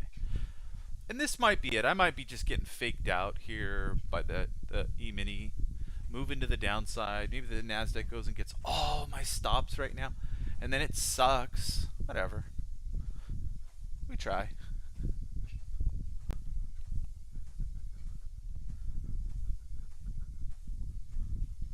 Oh, yeah, sorry, SOS. Somebody else asked. Apologies. Look at me just, you know, pissing away shekels in this range. Does that feel bad? Sure it does. I hate it. But, you know. You crazy. After close trade and enter again.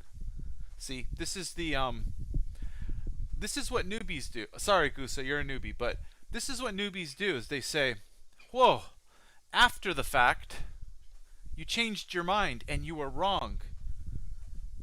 Thank you, Captain 2020, hindsight. But that's okay.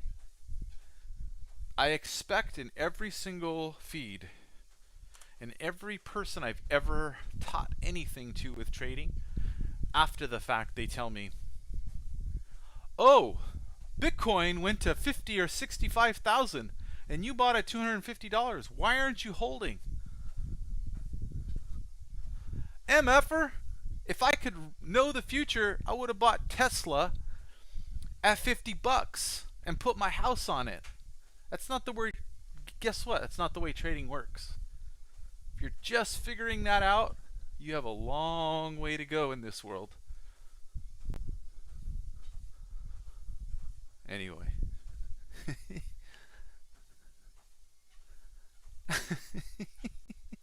Gusa, it's all good. I know you're on the channel learning. It's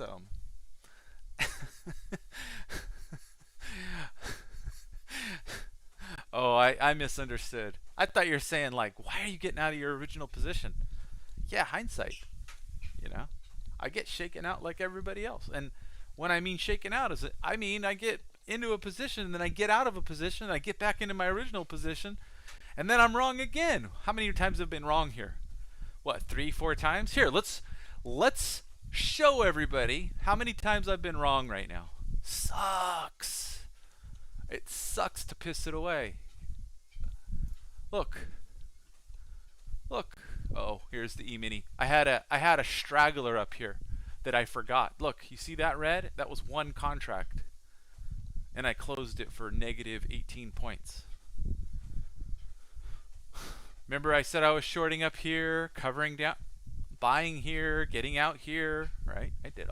Wrong chart. Here, we're supposed to look at the NASDAQ for my stupidity. Let's see. Right there, right? How many times have I been wrong? All these red lines are wrong. Wrong, barely right, wrong, wrong, wrong, barely right. Look. These are the ones that I covered at almost break even, and now I'm down to 152 rather than 300 points. Look, I changed my mind a bunch of times in the range. Why? All because of a dumb 10 SMA? It's not dumb. I've used it for a long time. I still want to get short up here. I still want to get short. Why? It's 12:30.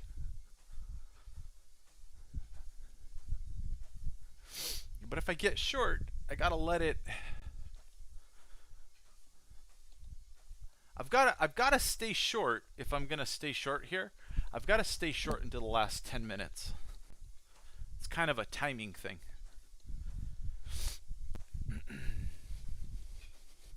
And I keep thinking they're gonna go get my full stop, so I just get out. Guess what? Trading this range is not easy. All right.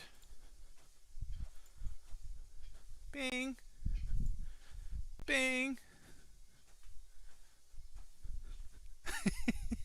Pierrick, I know. That's right. That's right, Alex Lee. I love it.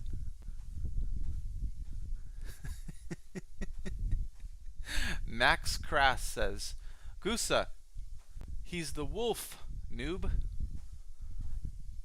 I'm a wolf noob. Oh, I don't know what he means by that. That's okay. There we go.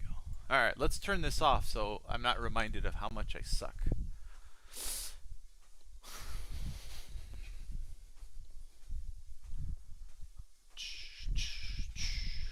You know what the difference between a little pissant in the market is versus a whale? The pissant doesn't have a stop right here. The whale goes, "Oh, you're gonna buy higher? I just add." Because you know, we know that there's traders trapped higher, but the pissant has stops. So I'm just a pissant. I'm not a wolf. That's the truth.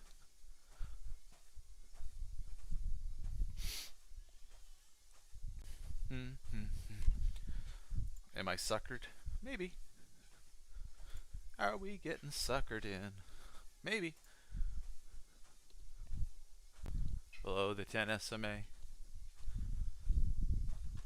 So now this is a little range here. So let's look at the volume nodes, right? Let's try and get intelligent with our trading. We got this one. Oh, thanks a lot, Sierra Chart. Anyway, we got all this in here.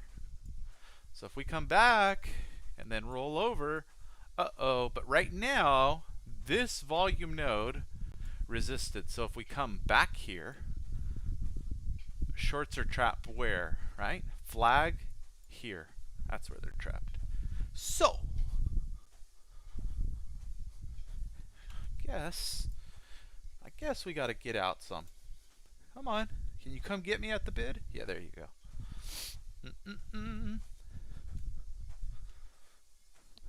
What? Did you guys really do it that fast? What's the delay? 10 seconds? Are some of you buying? Ay, ay, ay. Look at that. Look at that. Are we the feather that moved the market? Probably not. But damn it. Oh, that's funny. Anyway. Alright, back into the range. Bracket orders abound here. Ba, ba, ba. There you go. Bottom of the 10 SMA. Dun dun dun dun. Da da da da. Come to Papa. Come to. Oh, missed it. Missed it. That's okay. Oh, interesting. Alright, now if it oscillates down. Alright, let's see. Awesome. Zo JPZ. Anyway, I'm going to get distracted.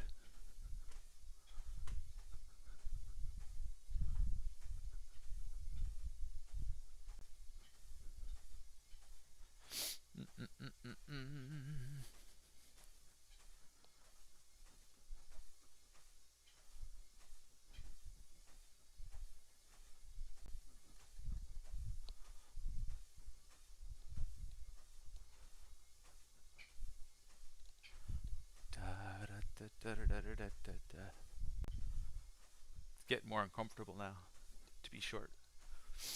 It's the truth.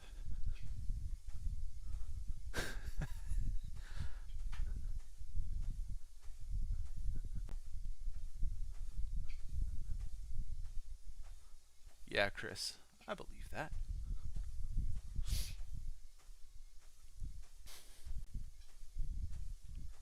I believe that.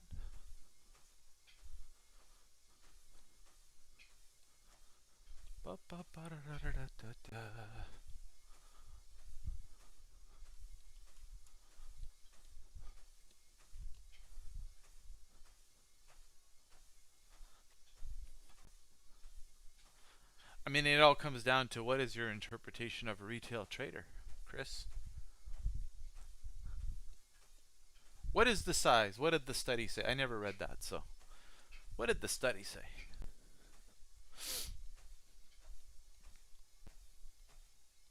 And can you link it, Chris Gardner? That would be so cool.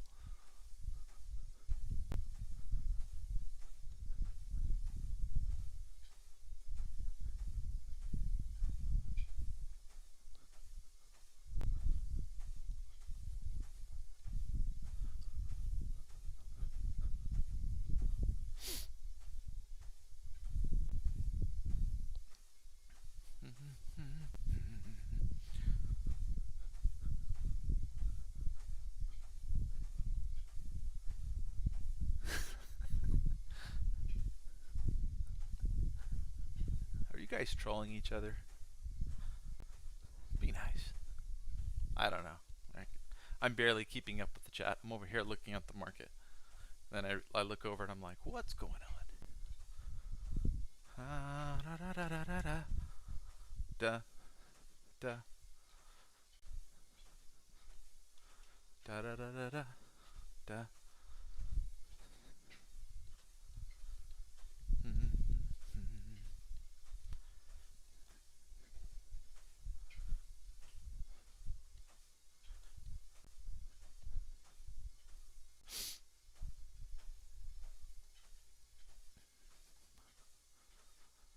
Oh man.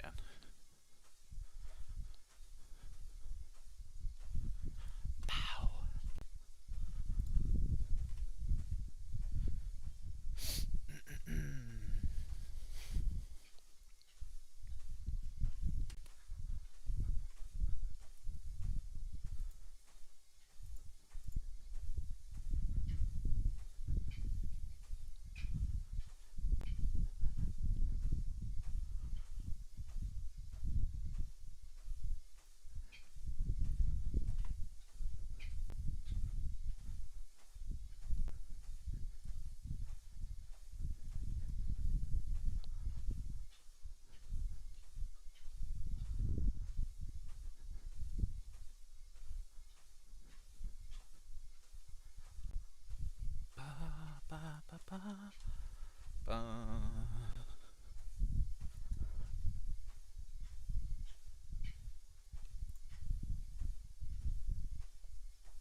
All right, where are we at?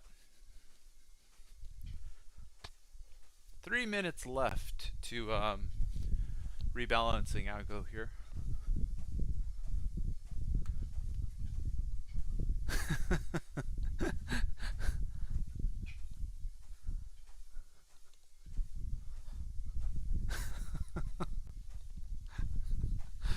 Oh gosh.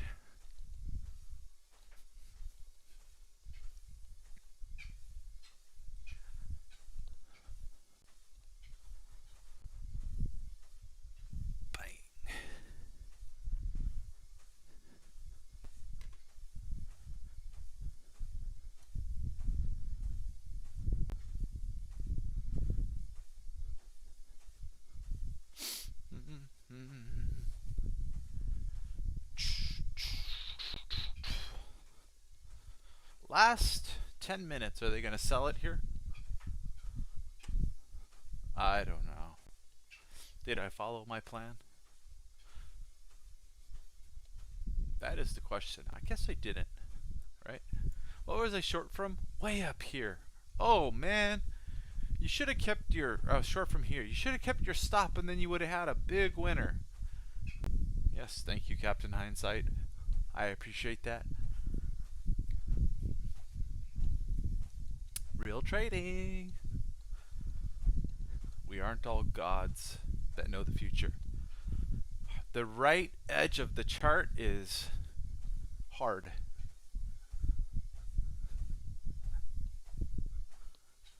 Thanks, Rustlin. All right.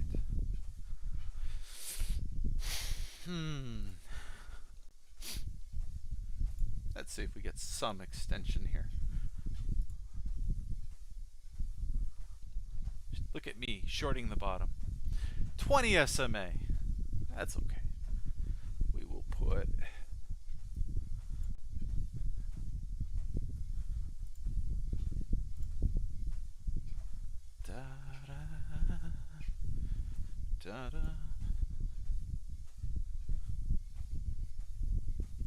I know. I am Captain Hindsight sometimes. We used to have a thing in the Discords, like put a quarter in the jar every time you talk about a trade that in hindsight you pointed out, oh, damn it, if I only would have done this.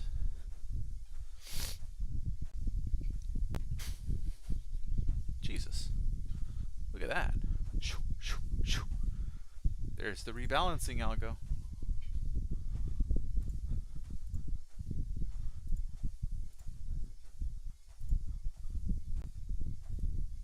You predict a settlement later today?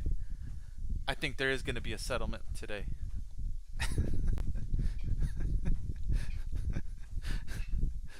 Oh, man.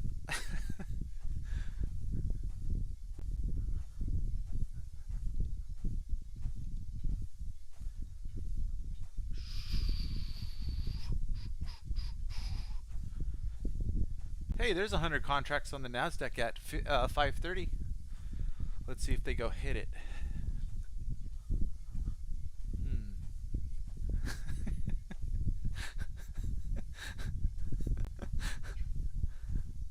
Oh, man. And we lose more. Golly. I think I'm going to lose all 200 here. Can we have our losing day live on the feed and just get it out of the way? Can I please get it out of the way? Oh, 100. Man.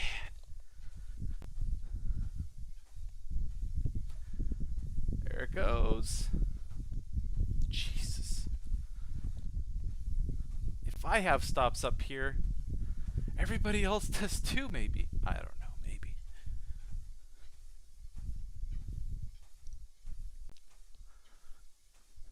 It's amazing how much you can lose at the close.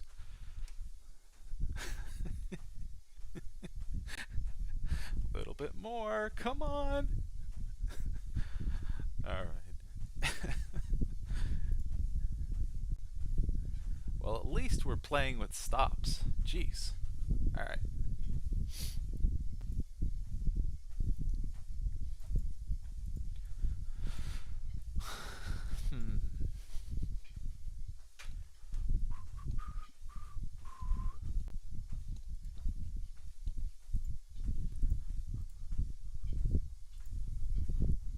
All right. Enough of the reminder of where we shorted from earlier. Too painful.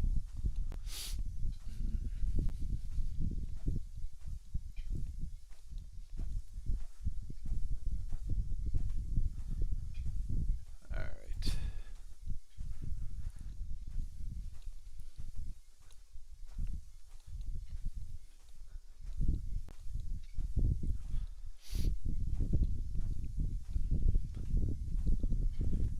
Any predictions for the close for the E-mini? Where are we going to close? Anybody? Everybody loves this game. Come on. You can call yourself a market wizard if you get it right. Anybody?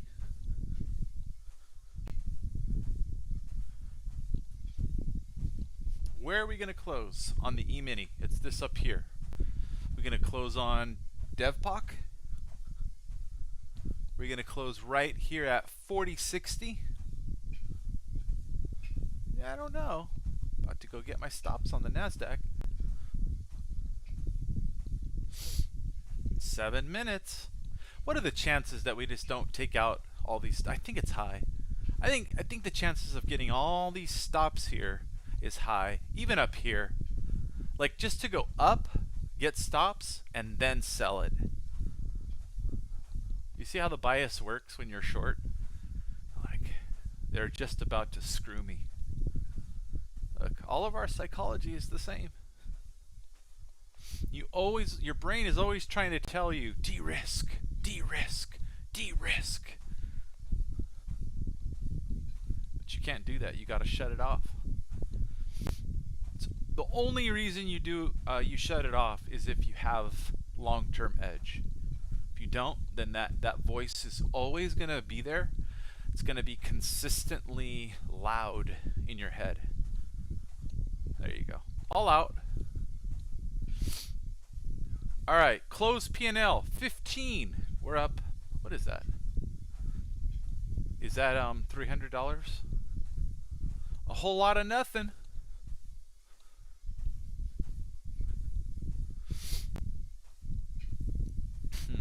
All right, last 5 minutes. Yeah, I don't know what's gonna happen. They went and got the stops though. God, so painful. Oh well. I still think they're gonna sell it in the last 10 minutes, just because of a higher level. So guess what? Oh shoot, I don't have a stop in here. Oh, that's okay. It's 1.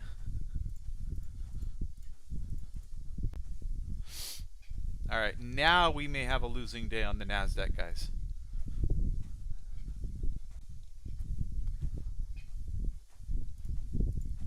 I just think they're going to sell it into the close. That's my opinion. Because of higher levels. But, you know, might be tomorrow, might be the next day. I just think we have... I think we have the willing buyers today.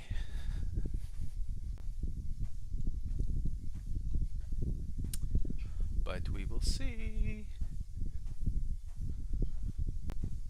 Bing. Go get my liquidity.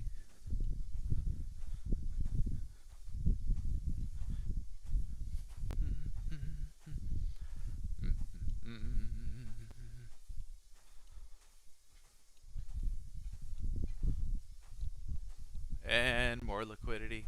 Hey, it's about to be a losing day on the Nasdaq here.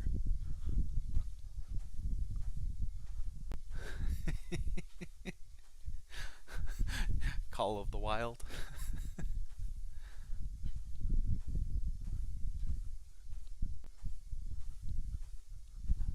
No, Max is saying you're going to overtrade. I think he means overtrade.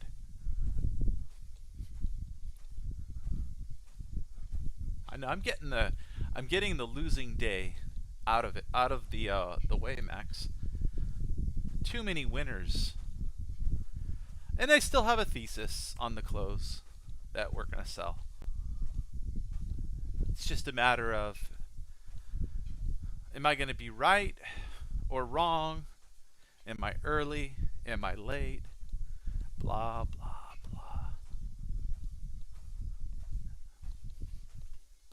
You know, the question is if I put my P&L for the E-mini on, am I having a losing day? No, I'm up 9 grand net.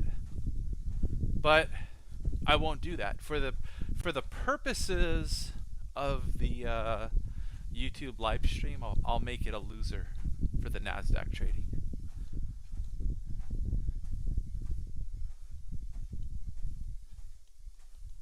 What is something you learn from your start as a trader that you still use now? That's a good question. Hold on. 2 minutes left. They're just gonna go get it. They're just gonna go get it, aren't they? No, I actually think it's okay here. We'll see.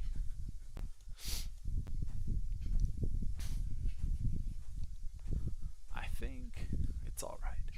And you know, if I lose here, I'll be down, I don't know, 100 points. 2 grand. I'm up 16 grand on E-mini. So, you know, whatever. There will be, hopefully, 10,000 more days of trading in my lifetime. No, that doesn't work out, does it? Let's see. 365 times 10, 15. Yeah, maybe.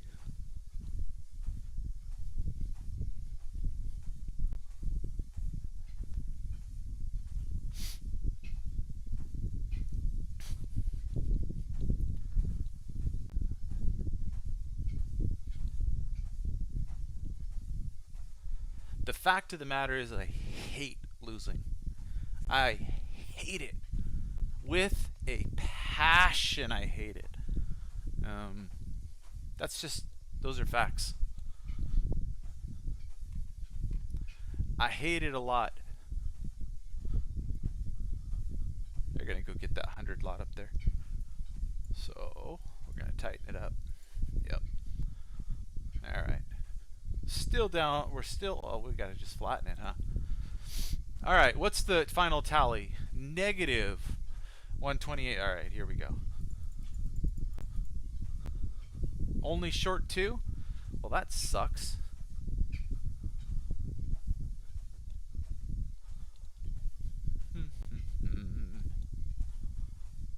That really sucks. Back to settlement. Are we going to do it here?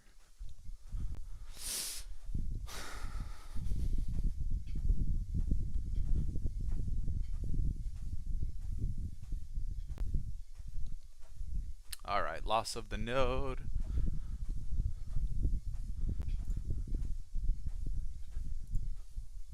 Come on. There you go. There you go. Loss of the node. Spit them out. All these short-term traders, spit them out.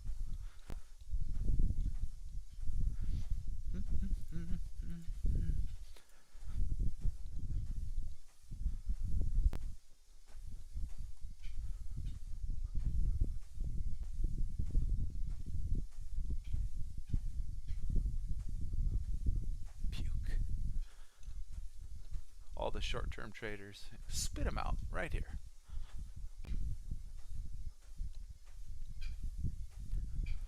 All right. Well, let's see. this one, put it here. Spit them out. Come on. There you go. I wish I would have got more up here. Always when it's a winner. I wish it was bigger. Alright, gonna go get that trail stop now. Built a little volume node here. Back. We're gonna go back up to T1. Let's see. Let's see. I think so. I think so.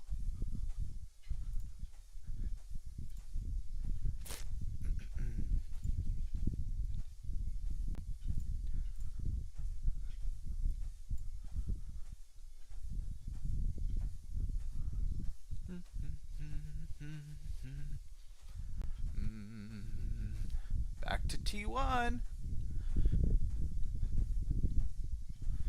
Fight. All right. There we go.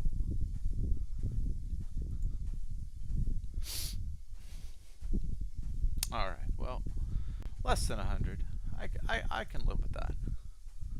100 points. Less than 100 points. I could live with that for a loss. What's my E-mini at? Yeah, a little higher, but you know, well, I'm gonna make the like I said, I'm gonna make the video description a losing day, and I'm also curious what if that gets more views or not. I'm new to all this, so we'll see. We'll see if that if people like a loser. Anyway, enjoyed conversating with you guys today. Kimster says, "Is this a different account? Last time I saw, it's the same exact thing. I had a P&L swing that went like this, like that, and now it went like this. Here's the zero line, right? Watch it again. Yes, Peric. Gusa, thanks for stopping in." It sucks. My pride is hurt. You know, no two ways about it. I don't like losing, but guess what? And it does feel worse when other people see it. Let me tell you, it does feel worse. So whatever. Mad respect to everybody else that streams, like Trades by Matt. Mad respect to that guy, because he's posted some losing days, I see, and some winning days, and that's what it's about. You learn from both. So anyway, peace. Have a good one.